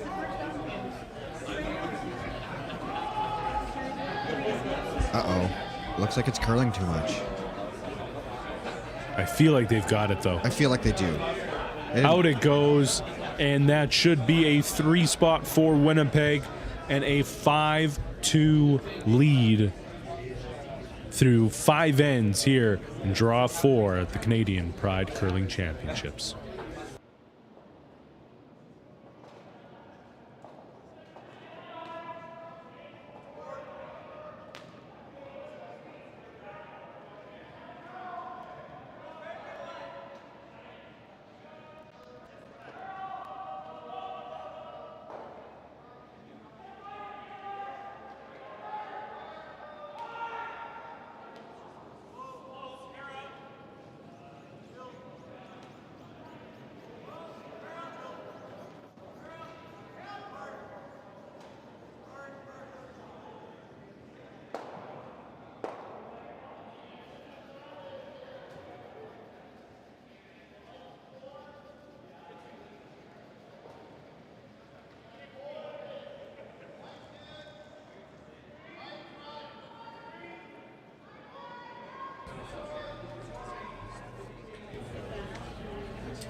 Sixth end action here, Draw 4 at the Canadian Pride Curling Championships as Edmonton 2 takes on Winnipeg. Winnipeg just scored 3 in the 5th end to take a 5-2 lead with only 3 ends to play. Starting to, but I mean, I still wouldn't be too concerned. I know, I just naturally panic more. Yeah. Like that's just my When you're a nature. skip, you have a vision. You see what's going to happen. And we'll see what Matt can pull out. If there's anybody I curled against in the league that I believe in that could pull that out, is Tim. I've seen it in action, so Yeah. we'll see what he can create here in terms of the vision for how he wants to finish this game out. One could say Edmonton 2 needs a bit of a lifeline here. Bradley Lewis, the ER doctor, Right? the lead. Get those paddles out. Get those paddles out. I think you need the help here. I've watched enough medical dramas. You could probably Scalpel. scalpel. Needs a thoracotomy. Over on sheet G, it's a steal of 1 for Saskatoon 2 as they take a 2-1 lead over Ottawa. Let's take a look around the ice here at the Granite.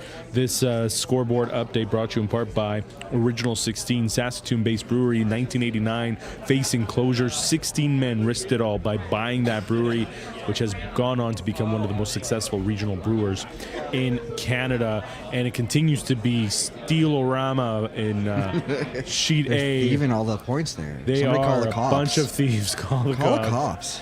Toronto won with another steal of 1, so they are up 4-1 through 5 ends of play over St. John's in sheet A. Over on sheet B, again, Edmonton 1 did just score 1. They are down 5-3 against Regina in the 6th. And over on sheet D, Vancouver up 4-2 over Montreal. Both teams searching for their first win. Calgary 1 defeated Halifax 2, so Calgary 1 improves to 2-2. Halifax 2 drops down to 0-4. They're in big time trouble, barring a miracle.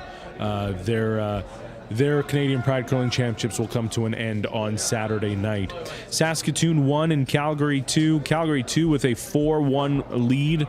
Over on sheet F, we already updated you about sheet G, and over on H, Halifax 1 with a 3-1 lead over Toronto 2. So if Halifax 1 hangs on to this, they will move to 4-0, Yeah. Almost certainly guaranteeing them a spot. Yeah, we haven't talked about Pool B a lot, but especially because they're kind of far away from us here. But Halifax 1 definitely improving to 4-0, giving them a good chance. But there's a logjam after that. So it's anybody's game for that second spot. Well, I mean Calgary 2 winning right now, that would put them at 3-1. Regina winning right now, that would put them at 3-1. Halifax 1 would be at the 4. Edmonton one obviously would be the loss, so they'd go down to 2-2. Toronto would be 2-2. Right? And Vancouver would just go to 1-3. So, yeah, there would be a big logjam there for that second spot. Again, tiebreakers comes to head-to-head matchups, and then it's those cumulative draws that we were seeing. So those draws becoming a big factor as well. I mean, the head-to-head should almost settle it, but... In theory? In theory, it should almost, but just in case it doesn't. Basically... In my world, because I'm the one kind of updating the standings and all that You're our stuff. stats guy. That's why he hasn't pinged us. Okay. Just try and make it easy on me. Because Spring Fling, let me tell you, there were a couple tiebreakers that we had to crunch some numbers. There's a couple ties that happened. Yeah, it was something. Hey, for my team, it was easy for you. You didn't have to do much. Seed us into that number 12 seed. 0-3. Hey, even still, you were tied with another team, Bonspiel the T. Both of you were 0-3, so we had to take a look at those draws. Who was going to get? I think we made it into the house once, so I don't think it was close. 2 of those were mine, so 2 of the 2 we didn't make were mine. There you go. That was all on me. Sorry, team. Big end being set up here for both teams. Winnipeg with Shotstone sitting in the forefoot there, with a nice second there in the 8-foot behind their red. Jory trying to hit the red out from the forefoot, which he does. And does he stick? It curled back. It curled back a bit. It might be biting. It might not be though. Yeah. Ooh, that's really tough from where we are. I think so. I would bank on it, but again, we're in not the greatest position there. Either way, Winnipeg's still sitting 1. I think they're looking to even just remove that possibility of the biter outside for that. Sixth End Action brought to you in part by Special Event Rentals. For any event, big or small, Special Event Rentals has the experience, knowledge, and customer service needed to make your event a success. They are Western Canada's largest event rental company and a big supporter of curling with pride. We should also say a big shout out to Sports 1440 and Super Country 840 CFCW. I was going to say 790 CFCW. See, right? It's just ingrained in you. So great job there by Winnipeg. They ensure that even if it was biting, it isn't anymore. They ideally would have wanted just a little more roll, but I mean, that's just asking for a lot there. They got the double they wanted to eliminate those possible points on the outside. At the end of the day, even if you limit Edmonton to 1, you're in a good spot. Then you've got hammer in the 7th. You try and blank that. Stay and then come home with the 8th. And come home with the even hammer if you give up, if you do 1-1, 1-1 and give hammer back, they got to make a big 8th end. Edmonton is in trouble here. They need to start getting aggressive. They need to try and figure something out. But Winnipeg's playing a great game. Yeah, they're definitely picking it up. Again, it's those little mistakes, 100%, right, that just make all the difference in the world. Right, and we talked about earlier on, Winnipeg coming in, they played well the first game, and then they didn't play so well the next 2. This is a good rebound game for them mentally, to make sure that going forward that they still have a shot at that 2nd seed, because it is going to be tough in the pool. We've talked about it ad nauseum of the pool of Pool A here. With the 2-3-0 teams and them kind of starting to lead the pack. So you need all the wins you can get, and if you can run on some momentum, that's kind of what you need to do here. It was a good hit there by Edmonton too to knock out that stone. Again, this is all pretty routine now, or routine. It is fairly routine now what they're just trying to do. They just seem to be just, you get a rock in there, I'll take yours out. Absolutely. Going back and forth here, and it's kind of setting up for Edmonton to just score 1, but 1 just isn't enough. No, 1's not enough at this point. You need to be scoring multiples. Ideally, 3 is great. Get it in a tie and make the last 2 ends, whatever. But if you can score 2, I think you're in a good spot still. 1 if you're Edmonton. isn't enough. No. Hit. Here we go. Is it going to stick though? I don't think so. Now this opens the opportunity. Nice sweeping by Edmonton there to clear the rock out.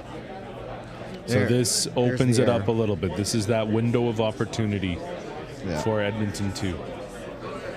Looks like they're trying to draw in behind, which is a great move.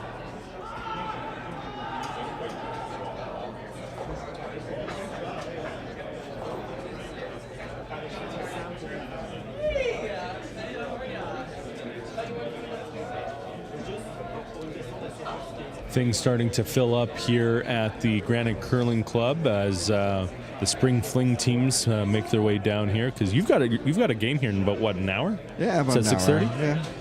Yeah. Well, you'll be out there. I'll be downstairs at our friends at Super Amigos grabbing a cheeseburger. Nice. I can confirm it's real good. I had one today. I had one yesterday. It was fantastic. Yeah. Look at that sweep by Jory and Bradley. Great sweep there by Edmonton. They're great sweepers. Honestly, I enjoy watching them. Even in our league play, I always look over. Yeah. And just as they're sweeping, they're just so powerful. It's fantastic. Good sweepers will make a team here. They'll carry you. Exactly. Remember that for the skips. Just your sweepers are your best tools. Rely on your sweepers. Well, I mean, you look at Ben Hebert, right? Just the best sweeper in the world, quite frankly. Yeah. And he's only gotten better, too. He really has. Yeah. I smell Carlin. I can smell her. There she is. Desperation. Big shot here for Winnipeg. Got to take out that rock. Our good friend Luigi Corey Bove. And there's a team in the Spring Fling Bonspiel, the Bonspiel, the T, who wear the Ninja Turtle hats. So yes, I remember that. Yeah. I love that. So. Right.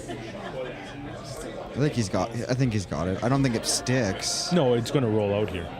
Yeah. Maybe Will it bite? No, it's good out. Sweep by Mathieu to ensure that it's out there. Yeah. Probably same shot again. Hopefully they're going to hope this time it gets covered even more so they can't just pick it out.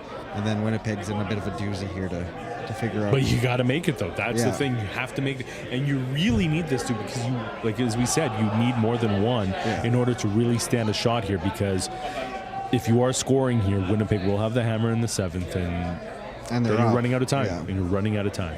Right out the game clock.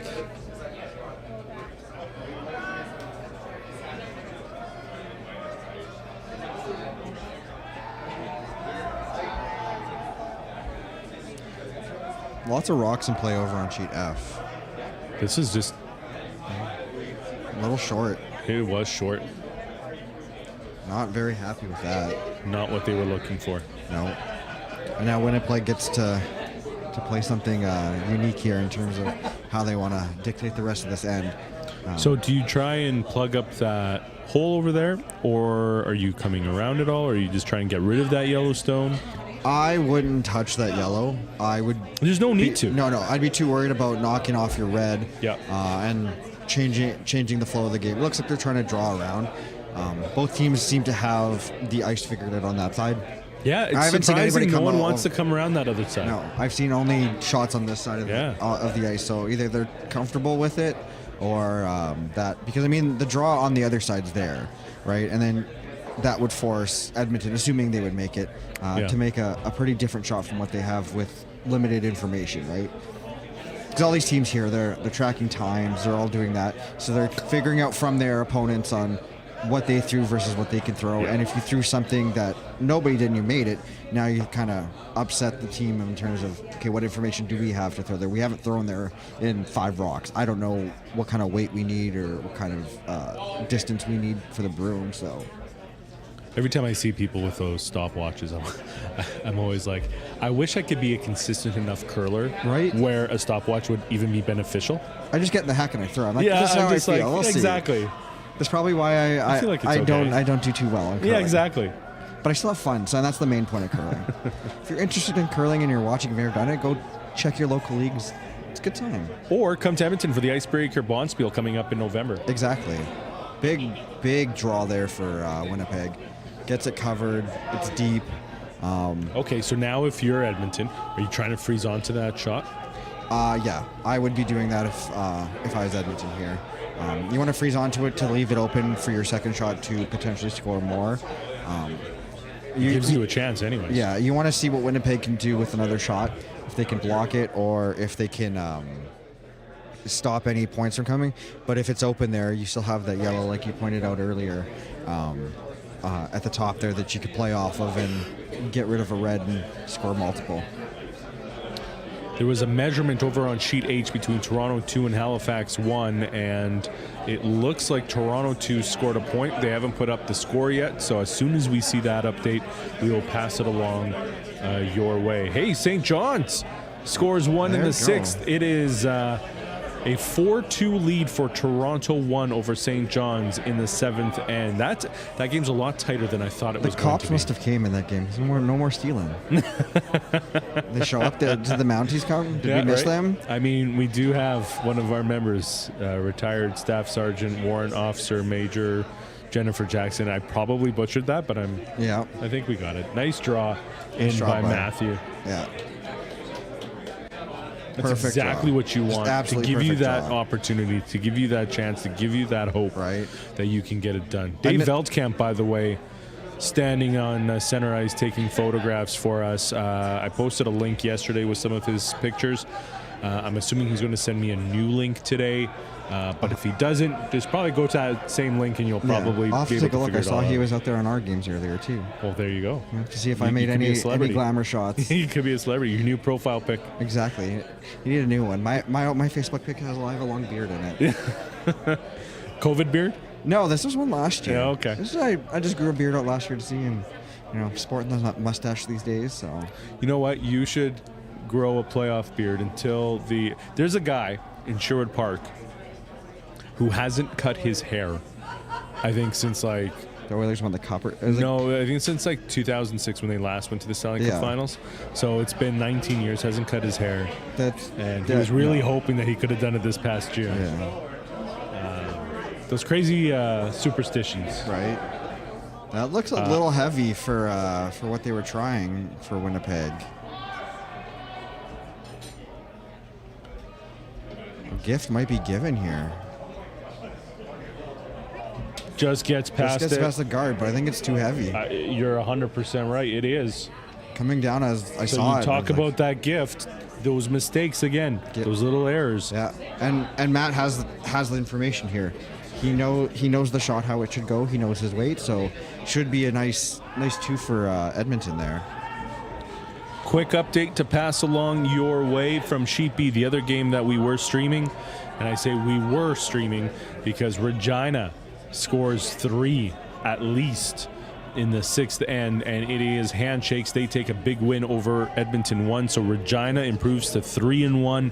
Edmonton 1 drops down to 2-2, so that's a good spot to be if you're Regina.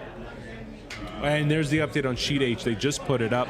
Halifax won with a 3-2 lead over Toronto 2. So, again, if Halifax 1 loses that game, wow, now we really got a log jam. Yeah, right?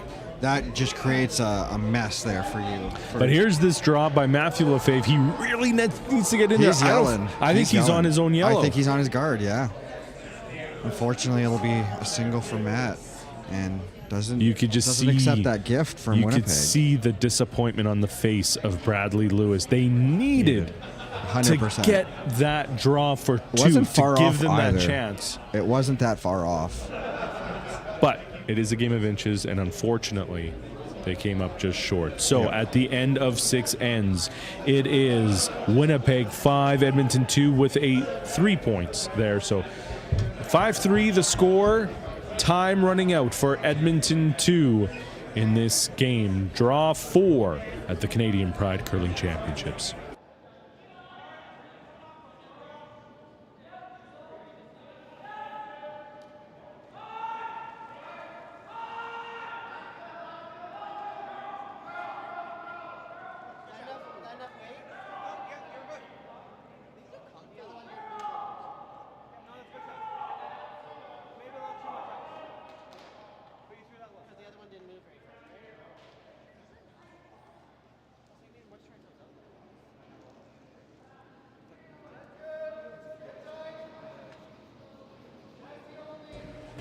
Welcome back to the Granite Curling Club in Edmonton, Canadian Pride Curling Championships. It is the 7th end, brought to you in part by... Who are we by here? Sorry, I should have had this ready to go. Allied Asset Management, Raymond James and Jonathan Lessick.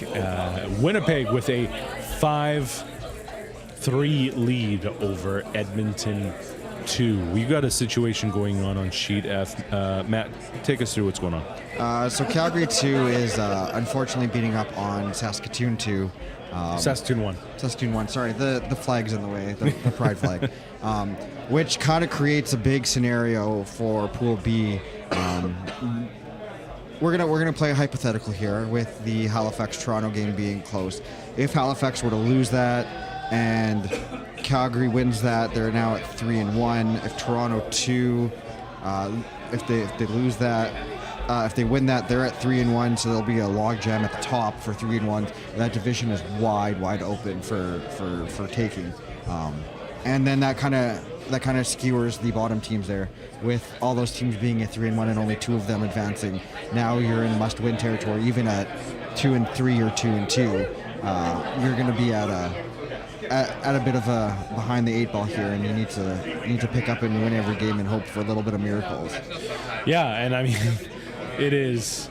I mean, that's the beauty of doing this round robin format, is because you give these teams that incentive and that opportunity to still be in it. Control your own destiny. Right? Instead of that double knockout format where if you kind of slip up a little bit.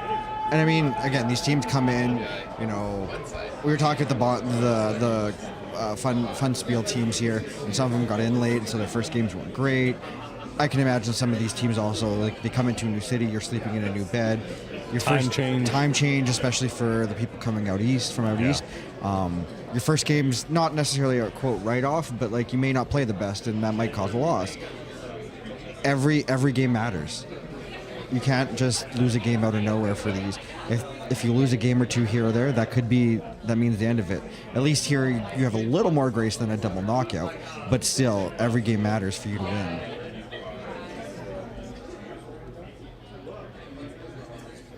So this game likely to go over the 2-hour limit, so it'll probably push some things back here in our schedule.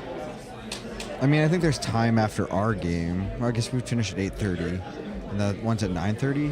The last game. Yeah, so they still want to do a bit of ice prep or whatever. But the ice crew here have been fantastic. And they've been turning things around really quickly. Yeah. And it got a nice little freeze in between the 2 games earlier in the day, so that'll help it a little bit. And even with the Bonspiel happening in between, again, well, about an hour of freezing time, hopefully, and it'll be roaring to go for our 9:30 p.m. matchup tonight. At least 2 sheets can already get a head start too, because for the Bonspiel, there's only 6 of the 8 sheets are being used, right? So that also opens things up there. If you do want to show some love to our ice techs, why not buy them a drink? $7.50 for a single, $23 for a pitcher. All you have to do is send an e-transfer to curlingwithpride@gmail.com. That's curlingwithpride@gmail.com. Make sure to include the name or team, or just say ice makers. Yeah. Or who else? Or who else? I don't know. Maybe the broadcast crew. Our streaming supervisor behind us. Yeah, exactly. Tim from Curling Alberta. Absolutely. Exactly. He deserves a drink too. Curlingwithpride@gmail.com. Make sure you include their name or the team name in the e-transfer message, and we'll be sure to make sure that they get their drink. This end's shaping up to be some Saskatoon 2 stole 1 in the 6th. They've got a 3-1 lead over Ottawa. Again, we're talking about the battle of the undefeated. That'll be a big win for them if they're able to finish this out here, which realistically is a chance, but there's still lots of game left for those of them. They've got 2 ends and 2 points. Anything can happen. Meanwhile, Saskatoon 1 really struggling. Yeah. Down 5-1. That would drop them to 1-3. Almost putting them in territory of elimination. So. Well, and that's the thing. Those teams, if you've got 3 losses, you're now pretty much in must-win situations. Must win and hope for the best scenarios. Yeah. Which you don't want to be in. Never as a team as you want to be in that. Interesting house setup here for both teams. Edmonton looking to draw on their own to freeze to keep anything alive there. However, they're not the one counting. Well, Winnipeg has the counter. So you gotta be thinking here, Matt. He's a couple of shots ahead here. Freeze to his. If they start knocking it out, then later on you take that counter out, and now you're sitting a whole bunch, and Winnipeg's kind of trying to fish some points. The tough part, though, if you're Mathieu, is that confidence, right? You had that opportunity to score 2. You were too late. A couple ends ago, I think Jesse was a little light on one of his shots. So that confidence starts to take a hit. 100%. 100% it does. Hopefully, and right here. Yeah. Jory just went right through the house again. His second time this game that he's throwing a rock through the house. Yeah. And you can see the frustration where Matthew just looked over at Jesse like, what went wrong? And Jesse just threw his hand up. Yeah. I don't know. I don't get it. Hopefully after this game they can either debrief as a team or just shrug it off and say, it happens, move on, move to the next game. That opportunity to say, shake it off. There you go. See, there you go. I set it up for you. Good old little, just lobbed it up, They just gotta- spanked it out of the park. They just got to open up their Spotify or Apple Music and open up that Taylor Swift album and have a quick dance party in the wherever they are There you go. and shake it all off. There you go. I love it. Absolutely love it.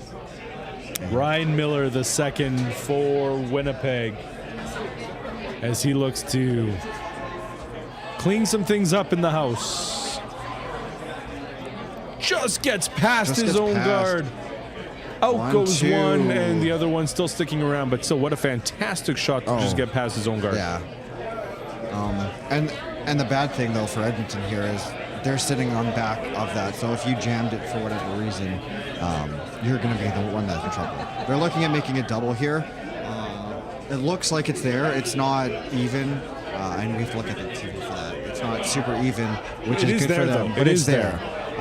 Jesse Sopko, he's had some precision shots. Jory on it early. Now comes Bradley. They're trying to carve it over. I think It looks like it's over curling though. I think so. I think they're too aggressive with sweeping there. Yep. They got the one out. But They got the rolled out a one little too that's much. kind of important to at least get one out. You got to stop any rocks in play.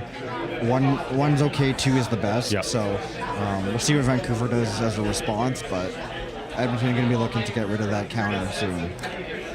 Another quick update, and this one has nothing to do with curling. Alexander Ovechkin has scored his 893rd career goal. He is one goal away of tying Wayne Gretzky's all-time NHL goals record, 2 away of breaking it. The Great Chase is Great almost chase for the complete. Great 8. Unbelievable. Right? Who thought that would happen? I didn't think in my lifetime I'd ever see it. We're witnessing something pretty special. This does remind me a little bit of the Barry Bonds, Sammy Sosa stuff back in the day. Not saying that Alex Ovechkin's juice, Yeah, but not, you know, no, I was gonna say, are we it's just the omitting some of the excitement. facts It's just here? But it's just some excitement. and that'll be a very big moment in NHL history, just in general. Yeah. It doesn't matter if you're a fan of the Washington Capitals or not. Just to see history like that be broken and made again. Yeah. I don't know if we'll ever see it again. I mean, Connor McDavid's an amazing player. Can he get there? Is the Well, question. I don't think he'd be the guy doing it. If anything, it'd be Leon Draisaitl. Yeah, he's on a tear this year. Right? Man, I wouldn't want to face you guys in the playoffs. Oh, I would. The Oilers are terrible right now. They'll be lucky to get out of the first round. hey, you gotta believe. I'm on the Jets train here. You know what? I could cheer for the Jets. I'm fine with that. I mean, they've got their heritage jerseys. So sick. Those dark blue ones. So sick. The best. Right. One of the best jerseys in the NHL. Right. I mean, outside of the classic and historical Le Canadien. Nice double takeout there by Jesse Sopko. Perfect. Just routine textbook double Again, takeout. giving them that opportunity to stay in there. Right? That's what you needed. You needed a big shot, give you some confidence. It still makes it tough though, right? Because 100%. even if Winnipeg does score their one, but then they've got a 6-3 lead going into that final end, and I mean, when you're down 3 with, You don't want to run rocks out or anything. You don't want to play that game. I mean, Edmonton would have the hammer. But all that Winnipeg But has to down do three is is run them out of rocks, exactly. And you don't want to be in that game, especially with 3. If it was 1, it's a little different because you're going down to the final rock and you never know what can happen. 1,000%. 3 is a little tough. That's into third territory, and Yeah. you got to make everything stick. Big hit coming from Winnipeg here. Again, this is the side of the ice where things are a little wonky, but this one seems to be no issue whatsoever. And Jesse Sopko, by the way, very quick to get that doubles board. Does the doubles board count in this tournament? I think it does, actually. I mean, there's enough free liquor coming from all the wonderful people out there supporting their team. I don't know if they need any more. Right. I mean, they can share with other people Exactly. that don't get it. Maybe like the broadcasting crew or the tournament organizers or something. So. By the way, if you are coming down here, an opportunity to sign up to get in on our 50-50 raffle or our other raffles as well. What was the prize last night? $1,000. 1,000 big ones. $1,000. I wish I was in play for that one. I still got to buy my ticket today. Oh, you should. Yeah. Do it while I play. I mean, I've already bought the winning ticket, so it doesn't matter. Listen, if I win the $1,000, I might not be back tomorrow. I'll just be out celebrating. Maybe I'll book a trip to Winnipeg. To Winnipeg, there you go. Book a trip to Winnipeg. Going to Winnipeg. Going to Winnipeg. And again, I say that if you're just joining us, I don't want you to think that I'm being facetious here. I actually really do love the city of Winnipeg. I love any city. Going to explore a new city is always great. Yeah. A big shot for Matt coming here. I think they're just trying to draw on top of theirs and freeze to create any sort of jam scenario. So Winnipeg can't handle anything. Again, we're talking, you need to start scoring multiples here if you're Edmonton. You don't want to be down more than one going into the final. They're really late. I don't even know if they're going to... They're hogging it. They're hogging it. Uh-oh. Wow. Matt seems very frustrated on that. As Matt looks up. He looked at us. And I'm just like, what do you say? You just kind of got to... You know what you got to do? You got to get some Taylor Swift in there. See, another opportunity. We're perfect. That's I know. The thing is, like, I'm a terrible gay. I'm not a huge Taylor Swift fan. Oh, me so neither. Like, we were talking yesterday about karaoke. I'm like, I can't name my karaoke tracks that I would sing because they're all obscure and stuff that no one else really listens to. So, can I sing Christmas music? Like, I love Christmas. I'd rather just do that. I think there's another hog rock on A there. Must be freezing up a little bit. Two hog I rocks. guess so, eh? Yeah, they just pushed the rocks. I wonder either if it was burned or hogged. Toronto won. They're going into the 8th end. They're up 6-2. That one is pretty much all but over. I'm actually going to mark this one down. Yeah. I applaud them for doing what they're doing because nobody likes pushing rocks. Might as well just play and get the extra. When you're playing 3 games in one day, like...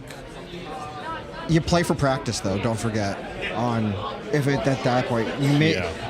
if you're St. John's, you're like, okay, we lost. Like, let's just play some draws to get, make sure we can figure out the weight. We can figure this out. Even though being on an end sheet's gonna give you a little bit of skewed stats, but at least it's the feel, it's the confidence. Okay, we can make these draws. We can make that. Going into your next game, yeah, this game's a write-off, but you might as well get as much information as you can out of it. So assuming that holds true, nice, easy hit and stick there by Robert Daudet. Assuming the sheet A stuff holds up and Toronto 1 doesn't blow a 6-2 lead in the 8th. Toronto 1 moves to 3-1. Saskatoon 2 and Ottawa are both at 3-0 right now. They're playing each other, so one of them is going to go to 4-0. So then you'll have at least a 2-way tie for second.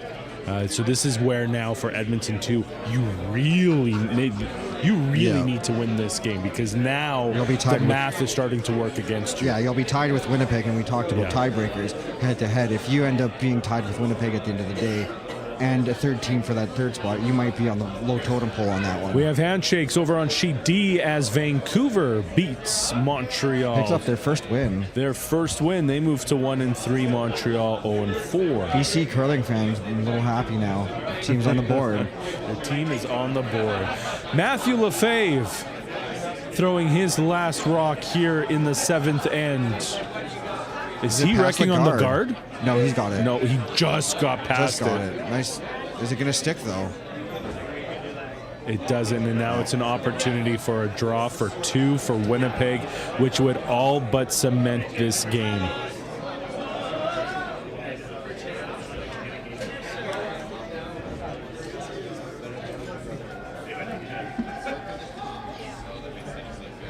Yeah, game's starting to wrap up across the sheets here. Well, that's good. They're all sticking to time then. There's still a lot of rocks in play on G, though, on our other, quote, feature game that we've been watching. Which I have a feeling if they score 2 here, they might be shaking hands. Yeah. And then if they shake hands, you'll just have to either tune in for the late game or watch our socials for the updates on all the scores. Exactly. The games in the standings. It gives me time to go get ready. Here we go. Robert Daudet with his final shot here. The final shot of the 7th end and potentially the final shot of this game. If he gets this, he will score 2, and that would give him a 7-3 lead going into the 8th. They seem confident. They don't seem like they're panicking. Nice draw for 2, and how do you do to finish the game? Oh, Matthew's just making his way down the ice, so maybe they won't be shaken. Maybe they want to play an 8th. I mean, not the worst thing. Like I said earlier, You play for some practice. If Matthew thinks maybe, I don't want to push rocks, I want to practice, and, we need to figure out this ice for our next game, but a draw for 2, and how do you do? And you put yourself in a nice little position there. I am surprised that they're not shaking. I think fatigue is going to become an issue. Yeah. I truly think, though, it's trying to figure out the ice. I wouldn't be surprised if that's what's going through Matthew's head, especially with his 2 shots. I suppose. He probably wants the extra little practice here. He will be playing back on this sheet on Saturday night against Saskatoon too. So you might as well. Well, even just in general, he's got to start figuring stuff out to make sure that he doesn't slip too much farther down. 2 losses isn't the worst, but anything more might be a little bit of a problem. Yeah. But that also means we get to sit here and talk some more and, watch Sheet G a little bit. Well, we will be keeping an eye on Sheet G because that is an important game here for Pool A. Yeah. Battle of the Undefeated. Again, it is 3-1 right now for Saskatoon 2. Ooh, Sheet F. I don't know if you caught the update there. No. It's 5-4. We thought that was handshakes. We thought that would be handshakes too, with Calgary being up so far. Saskatoon 2 coming back there. Saskatoon 1. Sorry, Saskatoon I mixed 1. up. Saskatoon 1 coming back there with some points. That would be great. big for Saskatoon 1. They would get to 2-2 potentially. Which would then drop Calgary to 2-2, which would create a log jam in that center. And then there's, which again, for Regina and Halifax, you go ahead, be that log jam in the center. Give us the opportunity. Exactly. They want that happen to cement themselves an easy path to the Sunday morning game. There's only 2 rocks left over on Sheet G in the 7th end. Again, Saskatoon 2 in the lead. It'll be very interesting to see how that one plays out. Again, both teams at 3-0. They're trying to give themselves a little bit of breathing room because Toronto 1, they have shaken hands. So Toronto 1 officially has defeated St. John. So Toronto 1, the 2-time defending champions, improved to 3-1. St. John's 0-4. And coming up tonight, our next feature game will be the defending champions, Toronto 1, as they take on the 0-4 Halifax 2 team. So, again, if we're looking based strictly on records, that should mean they should improve to 4-1. Be a win for Toronto 1, so that would put them at 4-1. So now you're starting to see that separation. Right? The math come into play, and I'm sure these teams are trying to say, okay, well, what's our realistic chance of getting out here? Yeah. What do we have to do to make sure we're putting ourselves in a position to succeed? So, again, it'll create a logjam, though, for that second position, I think, with a win tonight by Toronto. But, never count out a team. I've seen worse things happen in curling. I've been a part of it. Yeah. I was down 6-0 this year, and I won 11-6. So anything can actually happen. Looking at our feature game, though, you are down 4, even with the hammer in the final end. Yeah. I feel like, and Winnipeg's just throwing the rocks through the house now. Yeah, I don't think this is we're along for the world in this game. Yeah. They know that this one is done. Winnipeg will improve to 2-2. Edmonton 2 drops down to 2-2. So there's a log jam in the middle, and we're going to have one team will be 4-0 in Pool A, and 2 teams will be at 3-1. We're shaping up to be quite the finale here. Well, we haven't even been paying attention to Sheet H. Halifax 1 and Toronto 2 are all tied up, which also could create a bit of a problem. I know. I'm really scared of that. Yeah. I feel like I'm going to miss the entire banquet tomorrow because I'll just be spending too much time trying to crunch the numbers and figure out what makes sense. Stats are fun. If you need help, let me know. You'll probably be calling the game with me, so we'll do that, and then once we're done, we'll head over to the Bison Lodge and enjoy the banquet. Yeah, I'm excited for the banquet. It's going to be fantastic. I haven't been inside the Bison Lodge since I got married there. I've never been in there. It's fantastic. It's beautiful, and the outside you get a beautiful view of the city skyline as well. That's amazing. Just amazing. I wonder what's happening on Sheet G. There's like a ton of rocks in play. I think that Ottawa's sitting at least 1, potentially 2. I just can't tell from this angle. Potentially 3. No, I don't think potentially 3. I think the one where his broom is the back yellow. But they're definitely trying to get multiples. They need to at this point. So, I guess we're still playing on sheet C here. I mean, it's a foregone conclusion. We know it's going to happen. They're going to run out of rocks. I think they're using this as live practice. I wouldn't be shocked. I mean, I suppose I've done it in my games too. If I'm Winnipeg, at this point, you're just tossing the rocks down. I wouldn't even be wanting to sweep anything. Don't. And that's fatigue, not a disrespect thing. No. It's just, why are you wasting your energy on this? They don't need to. And I think Ottawa just scored at least 3, if not more.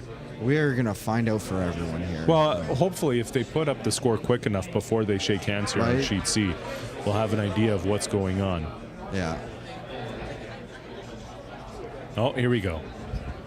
Ottawa scores 1, 2, 3 to take a 4-3 lead over Saskatoon 2. So I told you something was happening. That would put there. Ottawa at 4-0 if that lead holds true. However, but Saskatoon 2 now has the hammer coming home. So that's the point I was about to make. Coming home, they've got a big advantage there. But you got to score 2 to win. Yep. So trying for the takeout here. Not for the win quite yet. Edmonton sitting 2 in the house right now, but not for the win quite yet. But next couple rocks, if they keep doing this, it will be.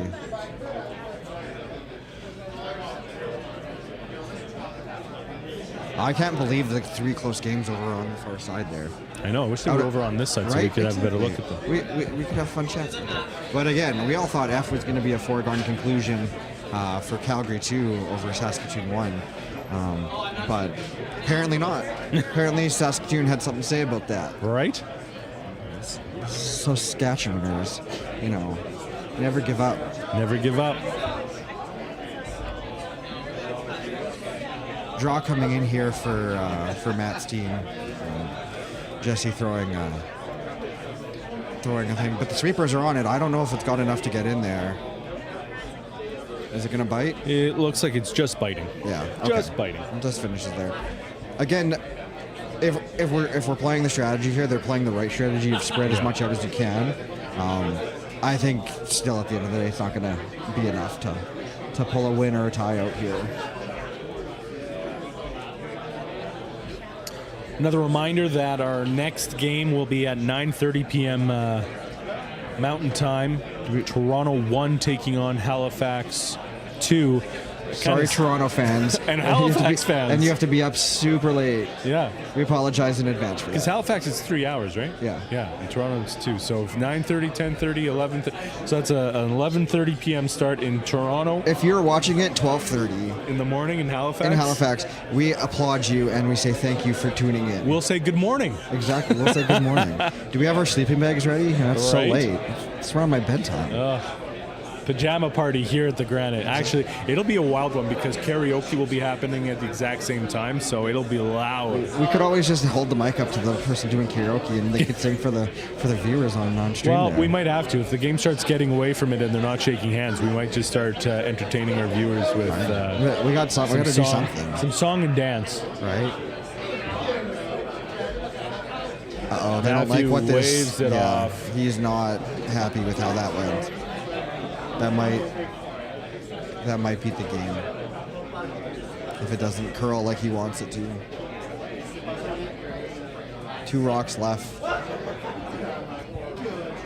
I think they just knocked their. Nope, they're both still there. They know that this one's done. Yeah. So with that being said, we're not going to wait till the very, very end. We are just going to start wrapping things up here. We'll keep streaming until the final rock is thrown, until the handshakes are made. But Winnipeg will defeat Edmonton 2 here in draw number 4. Winnipeg will improve to 2-2. Edmonton 2 drops down to 2-2. That's a lot of 2s.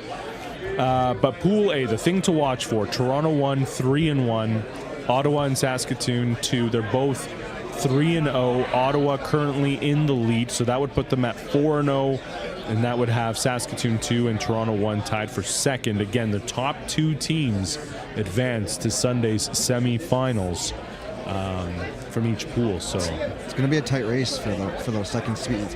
I think we're getting to see who's going to finish top of the pool, barring any sort of upset here for both pools. But that second seed is going to be a logjam of teams. which will be really great to see. It'll be some good curling. The end of the day today and all day tomorrow. Which is what for you that want to see. final. Exactly. We don't want to see blowouts and all that. We want to see good curling games here. And here we go. This is the takeout that wraps up the game. Out come the handshakes. It is official. Winnipeg defeats Edmonton. For Matt Petrick. Wow. I'm giving you this. Thanks think for you need some tuning in. food. We'll be back at 9:30. I think you need some food. Have a good one, everyone. See you later.